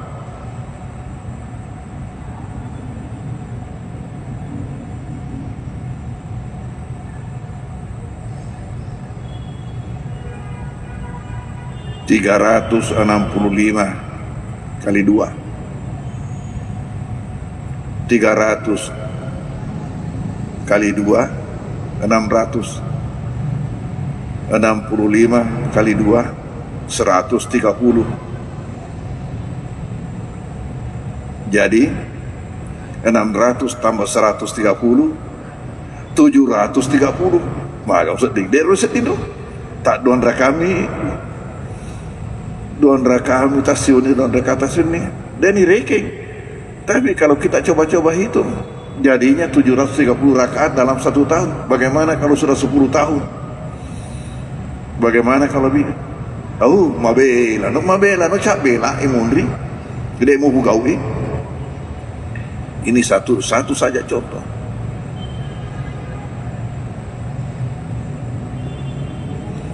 Tidak bolehnya kita memandang enteng sesuatu yang kecil menurut anggapan kita, karena bisa jadi besar di sisi Tuhan. Sebagai contoh, ada diriwayatkan di dalam hadis bahwa pernah Nabi pergi ke satu tempat bersama-sama dengan sahabat-sahabat beliau. Lalu di dalam perjalanan melewati 2 kuburan. Nabi berhenti lalu mengatakan, 2 isi kuburan ini diazab, dan bukanlah diazab karena dosa besar menurutnya. Itu tadi saya katakan, dia pandang enteng, dianggap kecil. Kedua orang ini diazab, dan bukanlah diazab karena dosa besar menurutnya, tetapi Allah sudah menghitung dosa besar. Apa itu dosanya dua orang ini? Yang pertama, ketika dia hidup, dia suka menjadi provokator.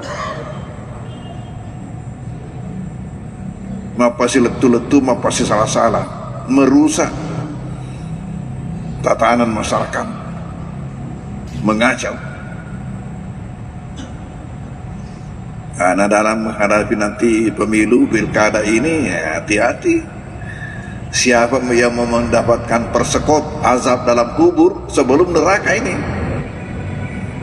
Jadi sudah ada azab itu dalam kubur.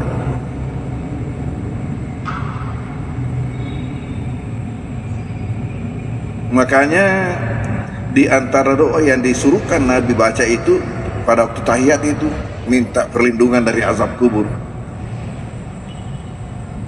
Min fitnatil mahya wal mamat, wa min fitnatil azabil qabr, wa min fitnatil masih dajjal, wa min fitnatil nar. Empat.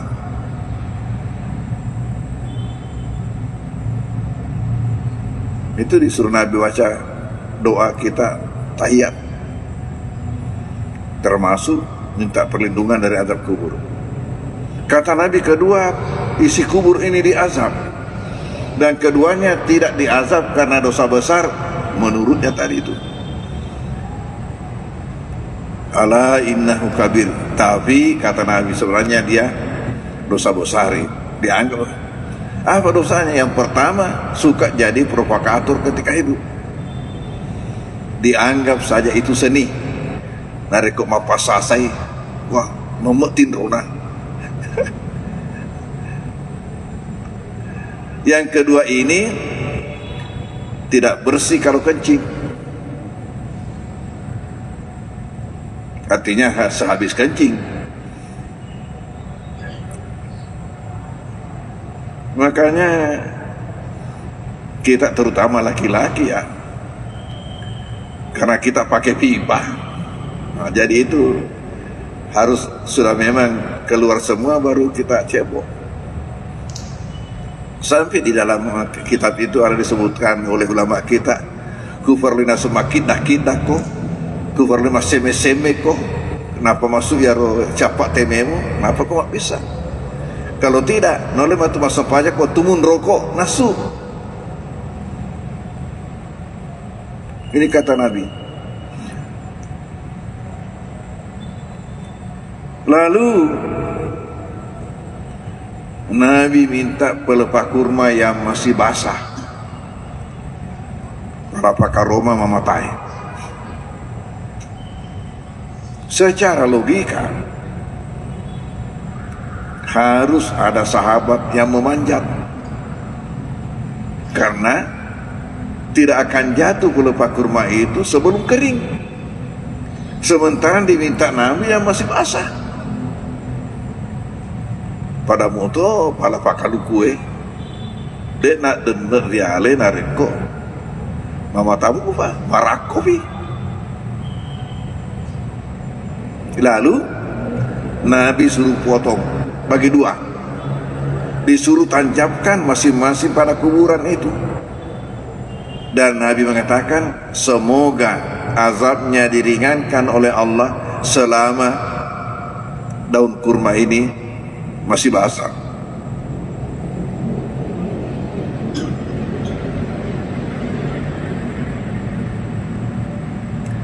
Di sini ada berbagai pelajaran yang kita dapatkan. Pertama-tama ialah adanya azab kubur. Yang kedua, adanya Nabi sering melihat atau terkadang melihat yang tidak dilihat oleh orang lain, tidak dilihat oleh sahabat-sahabat. Seperti itu, adanya azab dalam kuburan, adanya Nabi mengatakan di sisa, tidak ada yang melihat.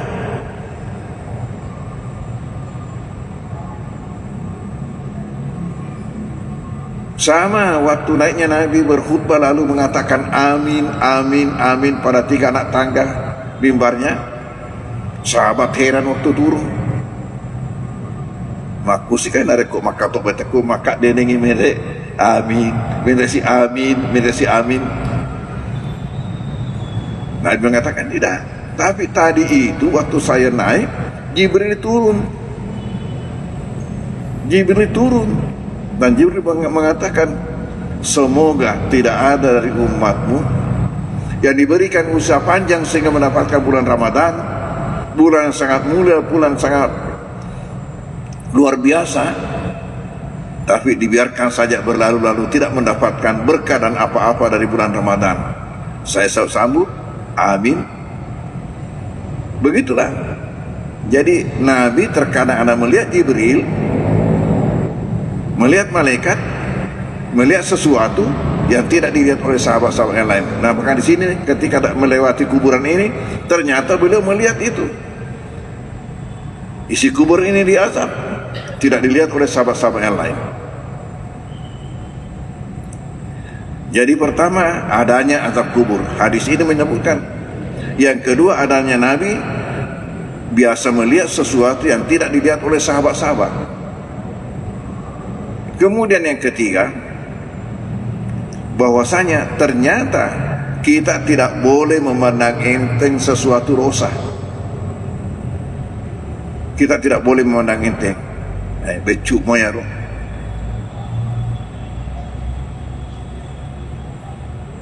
Peribahasa mengatakan sehari selembar benang lama-lama menjadi kain. Maksudnya itu lama-lama menjadi sarung. Falsafana patenungnya roh kasih tata itu patenungnya roh selembar paca purnama jadi lipat.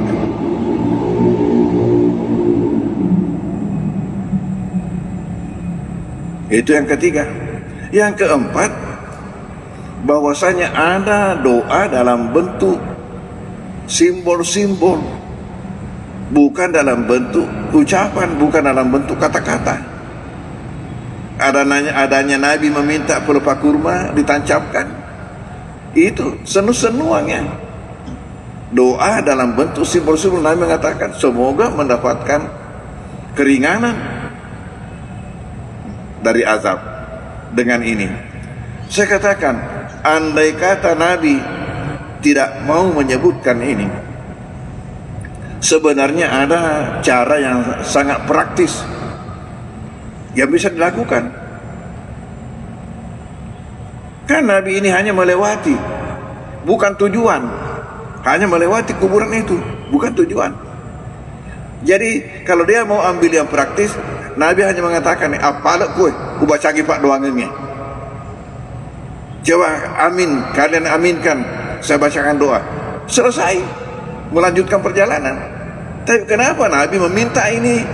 Berarti kasih pekerjaan lagi, karena mau memperlihatkan kepada umat bahwa ada doa dalam bentuk bukan ucapan, dalam bentuk simbol-simbol. Ya naruh ya segini oke senu-senungan, ya harga senu-senuan.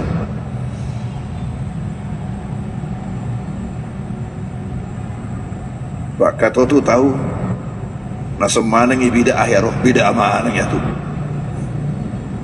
dari masa nambu tambah-tambah geruta.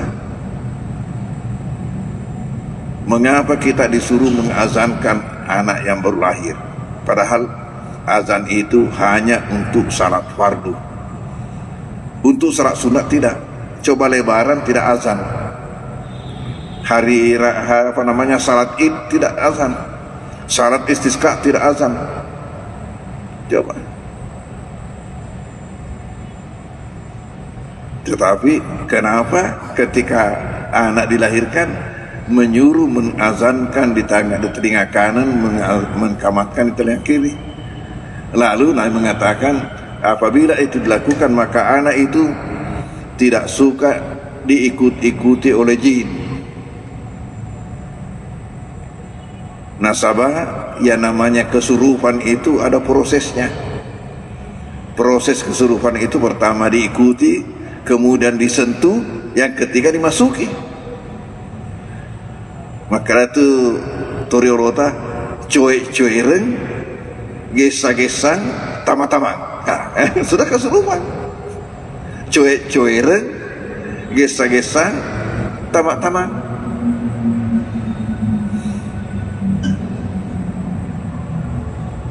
Ada lagi yang namanya tahnik, yaitu anak dikasih mencicipi, anak yang baru lahir dikasih mencicipi sesuatu yang manis.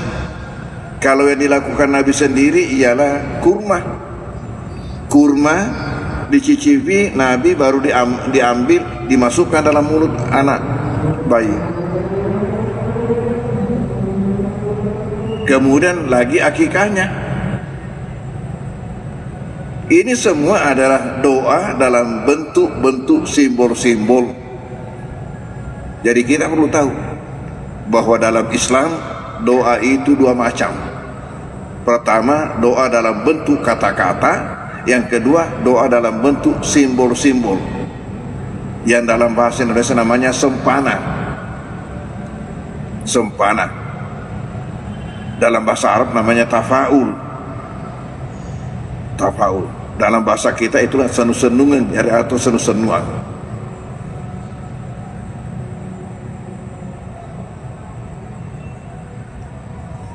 Hadirin, hadirat. Lalu bagaimana dengan kurban? Ternyata dengan kurban ini adalah suatu peluang besar yang diberikan Allah kepada kita, hambanya umat Islam, untuk mendapatkan kebaikan yang banyak. Kebaikan yang banyak pertama berupa pahala yang tidak terhitungkan banyaknya. Dan inilah nanti yang menentukan tempat kita di hari kemudian. Tidak ada dari kita ini yang ingin menempati tempat yang rendah. Tidak ada yang menempati rumah RSSSS. Semuanya mau menempati villa, mau menempati istana. Nah, sementara penempatan hamba diukur daripada ini, daripada jumlah amalan yang dilakukan atau berat timbangan amal, pahala amal yang dia lakukan. Di situ ukurannya. Nah, ini peluang diberikan Allah kepada kita dengan berkurban, pahala yang tidak terhitungkan banyaknya. Ketika sahabat tanya, apa kata Nabi? Bikulli sya'ratin hasanah. Kamu mendapatkan pahala dari setiap lembar bulu hewan kurbanmu. Pahala dari setiap lembar bulu hewan kurbanmu. Dari kalau komiseng syari kana reken nih. Kalau mau tahu berapa banyak, hitunglah. Yang kedua, mendapat ampunan atas dosa-dosa kita.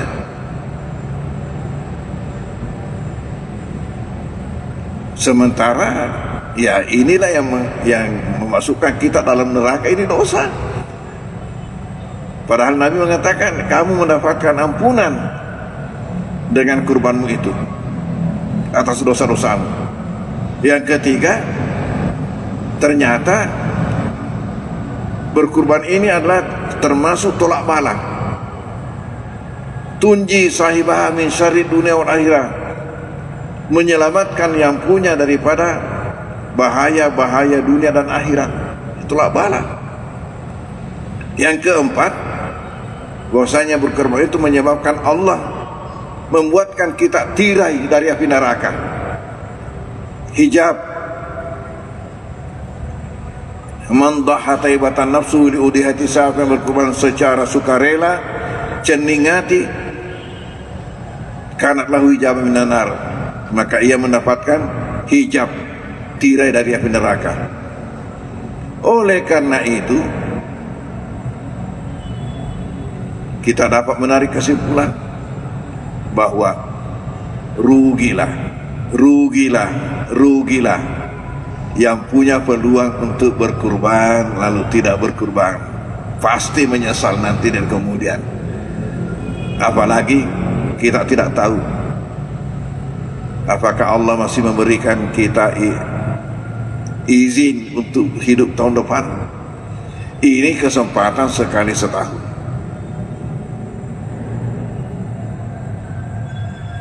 Lalu pengajian kita lalu selesai pengajian, selesai salat isyarat, tanya sama saya, bolehkah dikorbankan yang betina? Ditomagar komba ya korban.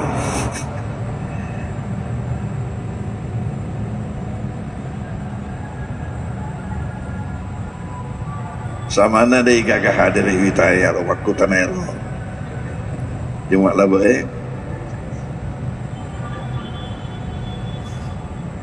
Mapato tomero kami halangan na ronde. Mapato. Dia termasuk itu ya apa namanya jamaah tetap kita untuk pengajian. Pendek-pendek sedikit orangnya putih-putih. Lalu kesana kadai ke pasir. Yang betina ini tidak ada disebutkan Nabi bahwa tidak sah. Nabi mengatakan di dalam hadisnya,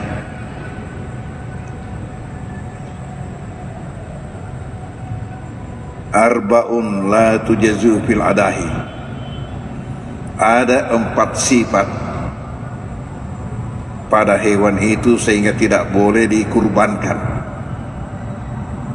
Yang pertama, al-aura al-bayinu auruha, yang jelas buta sebelah matanya.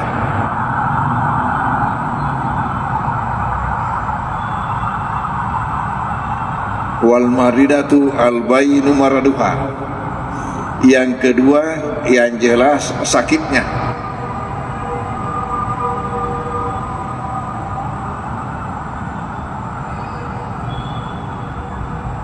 Yang keempat, wal arja al-bayinu arjuha, yang jelas pincang. Yang ketiga yang pincang. Yang keempat, wal ajfa allati la tunki, ialah yang sangat kurus, mabita-bita rusukna, yang tidak punya lemak, kata Nabi. Hanya 4 disebut, tidak ada disebut yang kelima yang komba. Dia makan apa komba, berarti boleh. Hanya kita selama ada jantan, karena ada pemikiran kita makan apa sani mak bijak komba aja tosin aja jere. Tetapi dari segi boleh atau tidaknya, boleh, boleh selama sempurna, ya, selama sempurna. Kalau di dalam kitab ya, yang dilarang juga itu yang dipotong telinganya. Tidak apa-apa kalau digunting ifwi, karena tidak ada hilang. Tapi kalau ada hikah, kalau dibelah tidak ada hilang. Tapi kalau dipotong ada hilang. Di dalam kitab dilarang. Tapi untuk fikih saya di sini di Indonesia tidak apa-apa. Mengapa dilarang? Karena menurut ulama-ulama Arab, bagi orang Arab telinga sapi itu pun dimakan. Jadi kalau dipotong hilang sebagian, tidak sempurna. Apa ini? Ya ambil docilin, dia kalau mana docilin.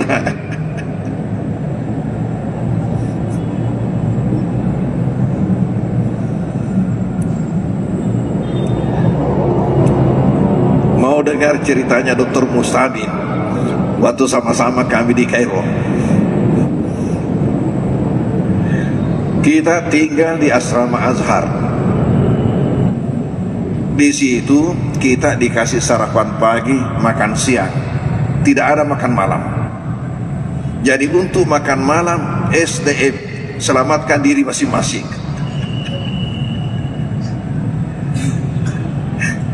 Macam-macam lah caranya itu makan malam. Ada yang tidak ada modalnya, bagaimana? Itu untuk makan siang kita dikasih 1,5 roti yang kayak paret, malebu pada baret 1,5. Ini yang tidak mau pakai modal makan malam, dia makan nasinya, dimakan separuh rotinya, yang masih utuh itu dia belah, kemudian dimasukkan nasinya sebagian, dimasukkan nasi itu dia makan malam, itu dimasukkan sebagian, lalu sesudah dimasukkan pergi lagi minta, zid kaman terus tambah sedikit nasinya, ditambahkan lagi nasinya, berapa tames sisa dari kantong naik, dapat pancai tas ya, dijadikan tas itu rotinya, dijadikan tas. Di situ juga sebagian daripada lauknya dia dikasih masuk. Nah, nanti kalau sudah malam inilah yang dimakan, kemudian minum teh atau minum susu, sudah selesai, tidak ada biayanya. Kalau yang pakai mau biaya pergi ke kantin, ada dijual, tapi makan nasi Arab yang pakai minyak ya. Nah, saya bertujuh orang termasuk Dr. Mustamin, bertujuh orang masak sendiri. Jadi kita masak-masak ya, bergiliran. Setiap malam satu orang punya tugas, mulai menyiapkan bahan, mengolah bahan, kemudian memasak, berakhir dengan cuci piring dan masak teh. Itu yang terakhir pekerjaan. Jadi diakhiri dengan masak teh. Karena tradisi orang Arab itu kalau habis makan mesti minum teh. Kapan kita menjamu orang Arab dan tidak dikasih minum teh, cerita di luar itu, saya disiksa orang di rumah ini. Kenapa disiksa? Dikasih makan tidak dikasih minum teh. Sebegitu fanatiknya orang Arab terhadap teh. Lalu dengan ini muncul istilah apa? 1 hari jadi budak, 6 hari jadi raja. Karena 1 hari dia kerja semua. Jadi kita kumpul-kumpul uang, setelah dihitung berapa biayanya 1 bulan, kita 7 orang kumpul-kumpul, disimpan di satu laci. Siapa punya tugas ambil uang itu, baru belanja, baru siapkan. Dan kalau musim panas seperti sekarang ini, begitu banyak bayam yang tumbuh di sekitar asrama, bayam subur. Sementara orang di sana tidak tahu bahwa ini sayur, baik orang Arab maupun orang Afrika, teman-teman yang dari lain, kecuali bahasa Malaysia macam kita inilah yang tahu.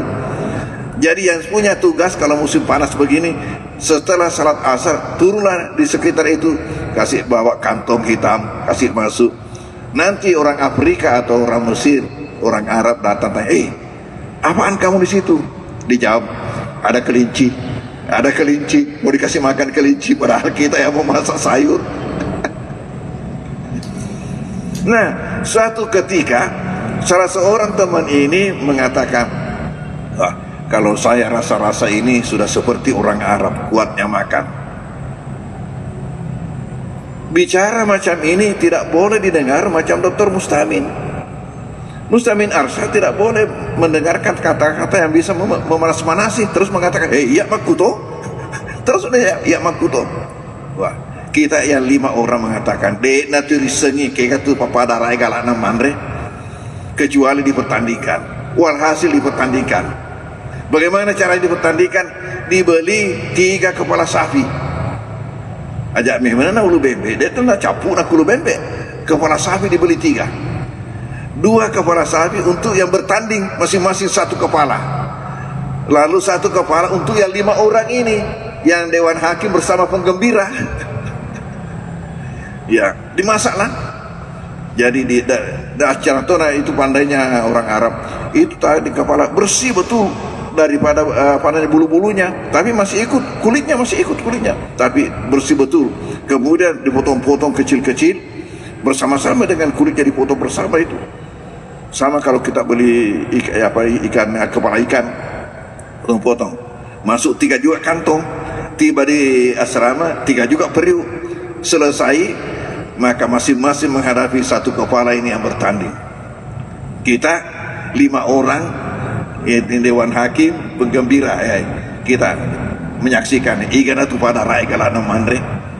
Walhasil makan, sudah begini, dipaksa-paksa, ujung-ujungnya tidak bisa habis. Sedangkan kita yang 5 orang setengah mati itu makan 1 kepala, apalagi ini masing-masing 1 kepala 1 orang, tidak bisa habis. Walhasil selesai itu tidak bisa duduk, Duduk tidak bisa, apalagi baring. Jadi apa yang kejadian? Mereka turun jalan di antara lorong-lorong antara asrama, jalan berdua. Dilihat oleh satpam. Satpam curiga, kenapa orang ini berdua selalu putar-putar terus? Ditanya, apamu yang hilang? Saya lihat kamu berdua ini dari tadi sudah jalan begini keliling-keliling, apamu yang hilang?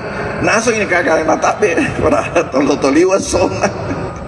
Lalu kita dari atas melihat di tingkat 2, dari atas dari jendela mengatakan Andre Boromo yang tua seleta. Lalu kita tanya Dr. Mustami Magani, ya bagaimana? Siapa yang sudah sama dengan orang Arab? Apa kata Dr. Mustami? Bagaimana kita bisa habiskan sedangkan telinganya juga dimakan? Nah, itu tadi kembali kepada telinga. Makanya dalam kitab fikih yang ditulis notabene ulama-ulama Arab, cacat kalau telinganya terpotong. Apa? Nah, Andre balik docilin. Kita bisa katakan untuk fikih Indonesia itu tidak jadi masalah itu, karena memang kita tidak makan itu dianggap cacat kalau begitu. Hadirin, ada lagi masalah. Ada hadis yang mengatakan siapa yang akan berkurban kapan sudah terbit ya Zulhijjah, jangan dipotong rambutnya, jangan potong kukunya. Ternyata ulama terbagi tiga di dalam menanggapi hadis ini.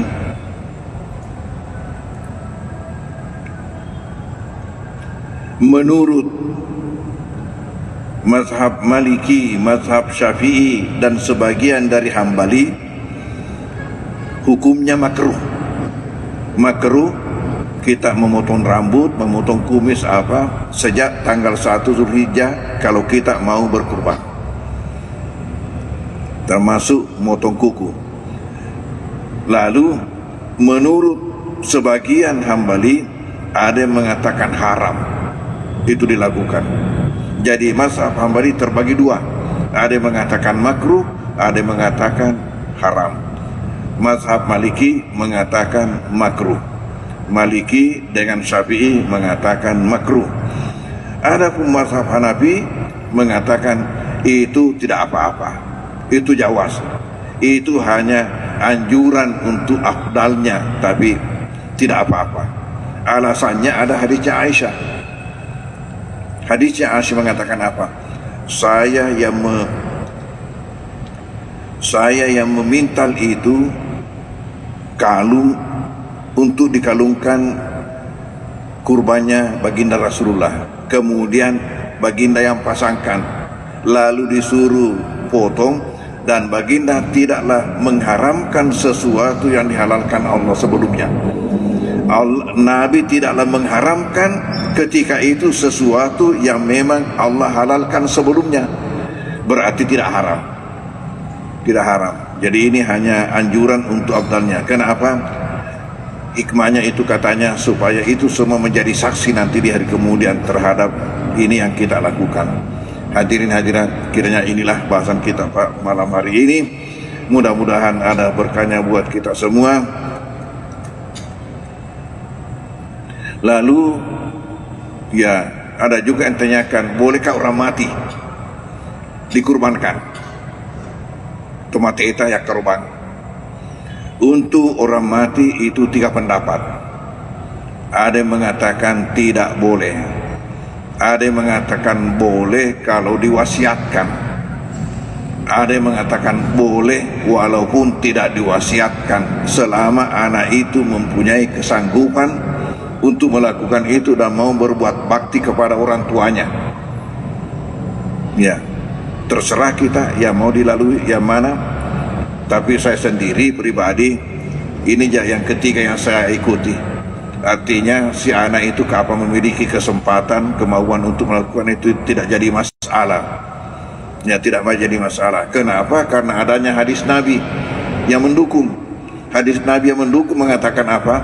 Ma'ala adikum idza arada ayatasaddaqa lillahi sadaqatan tatawwu'in ayaj'alaha an walidayhi idza kana muslimaini wa yakunu ajruha lahuma wa lahu mislu ujurihima min ghairi ankusa min ujuri masyai.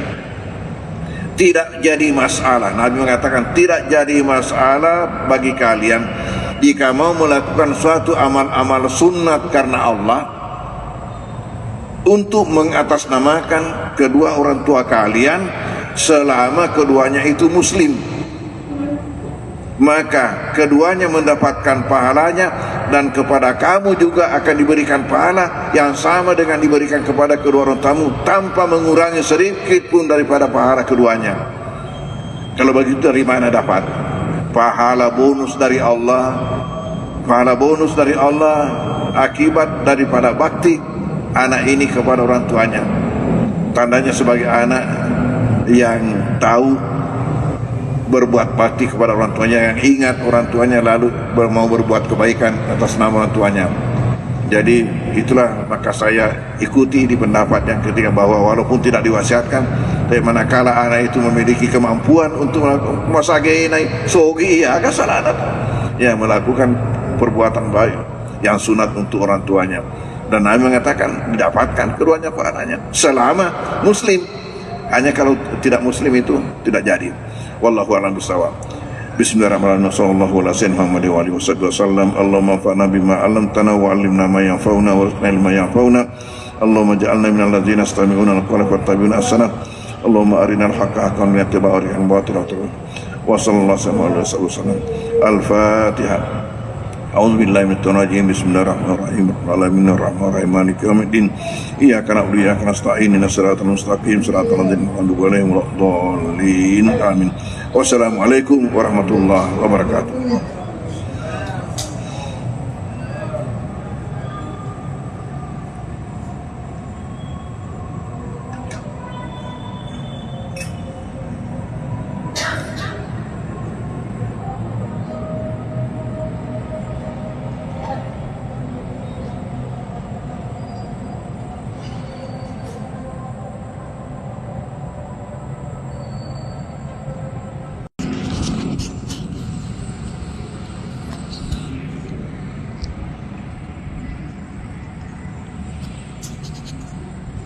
Assalamualaikum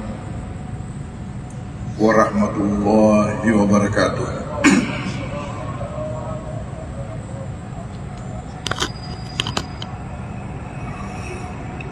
Bismillahirrahmanirrahim.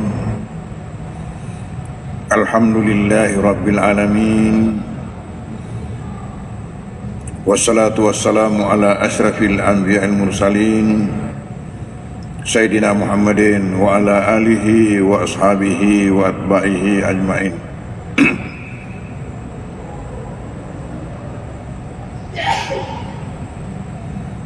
Alhamdulillah bahwa pada malam hari mubarak ini atas rahmat Allah Subhanahu wa taala maka pengajian kita ini dapat berlangsung, di mana kita sama-sama sempat pula untuk menghadirinya. Yang mana buat saya adalah pengajian terakhir sebelum berangkat ke Tanah Suci. Jadi saya akan libur barangkali 4 Jumat.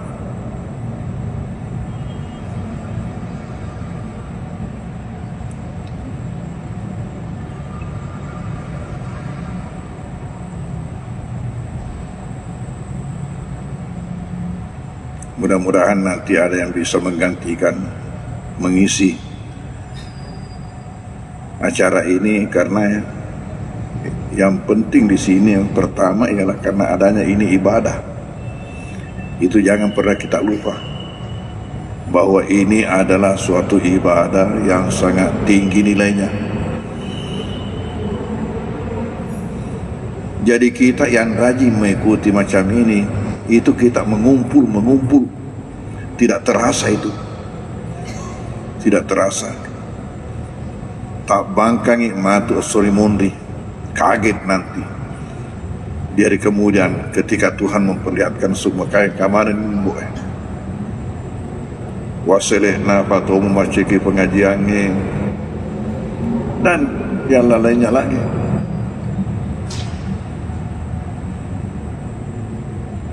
Karena sering sesuatu yang kecil itu kita pandangi enteng, ternyata besar di sisi Tuhan.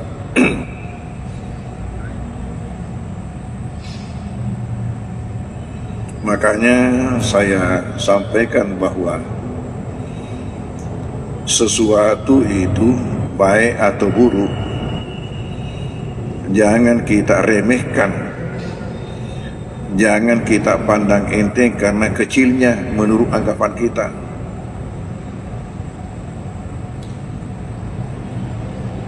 Boleh kisah dicontoh,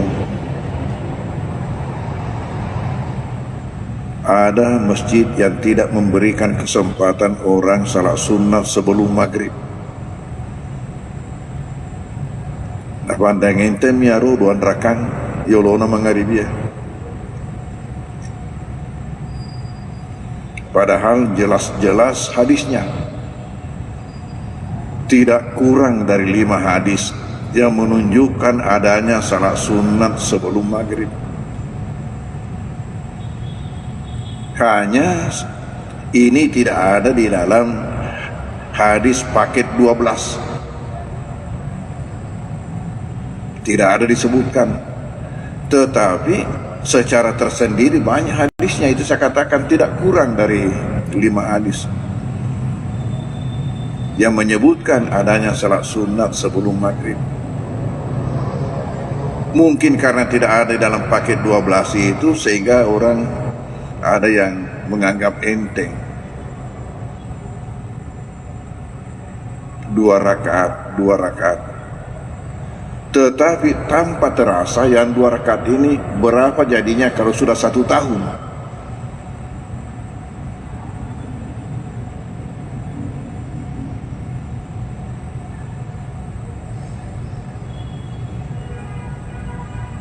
$365 kali 2.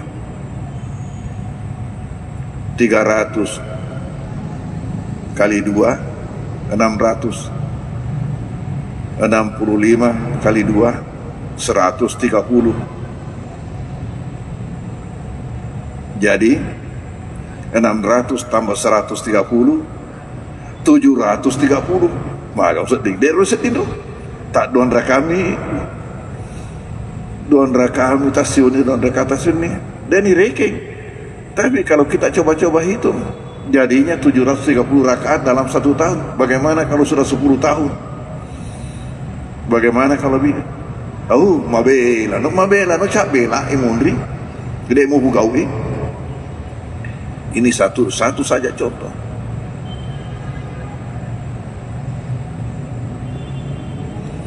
Tidak bolehnya kita memandang enteng sesuatu yang kecil menurut anggapan kita, karena bisa jadi besar di sisi Tuhan. Sebagai contoh, ada diriwayatkan di dalam hadis bahwa pernah Nabi pergi ke satu tempat bersama-sama dengan sahabat-sahabat beliau. Lalu di dalam perjalanan melewati 2 kuburan. Nabi berhenti lalu mengatakan, 2 isi kuburan ini diazab, dan bukanlah diazab karena dosa besar menurutnya. Itu tadi saya katakan, dia pandang enteng, dianggap kecil. Kedua orang ini diazab dan bukanlah diazab karena dosa besar menurutnya, tetapi Allah sudah menghitung dosa besar. Apa itu dosanya 2 orang ini? Yang pertama, ketika dia hidup, dia suka menjadi provokator. Mapasi letu-letu, mapasi salah-salah, merusak tatanan masyarakat, mengacau. Karena dalam menghadapi nanti pemilu pilkada ini, hati-hati. Siapa yang mau mendapatkan persekongkolan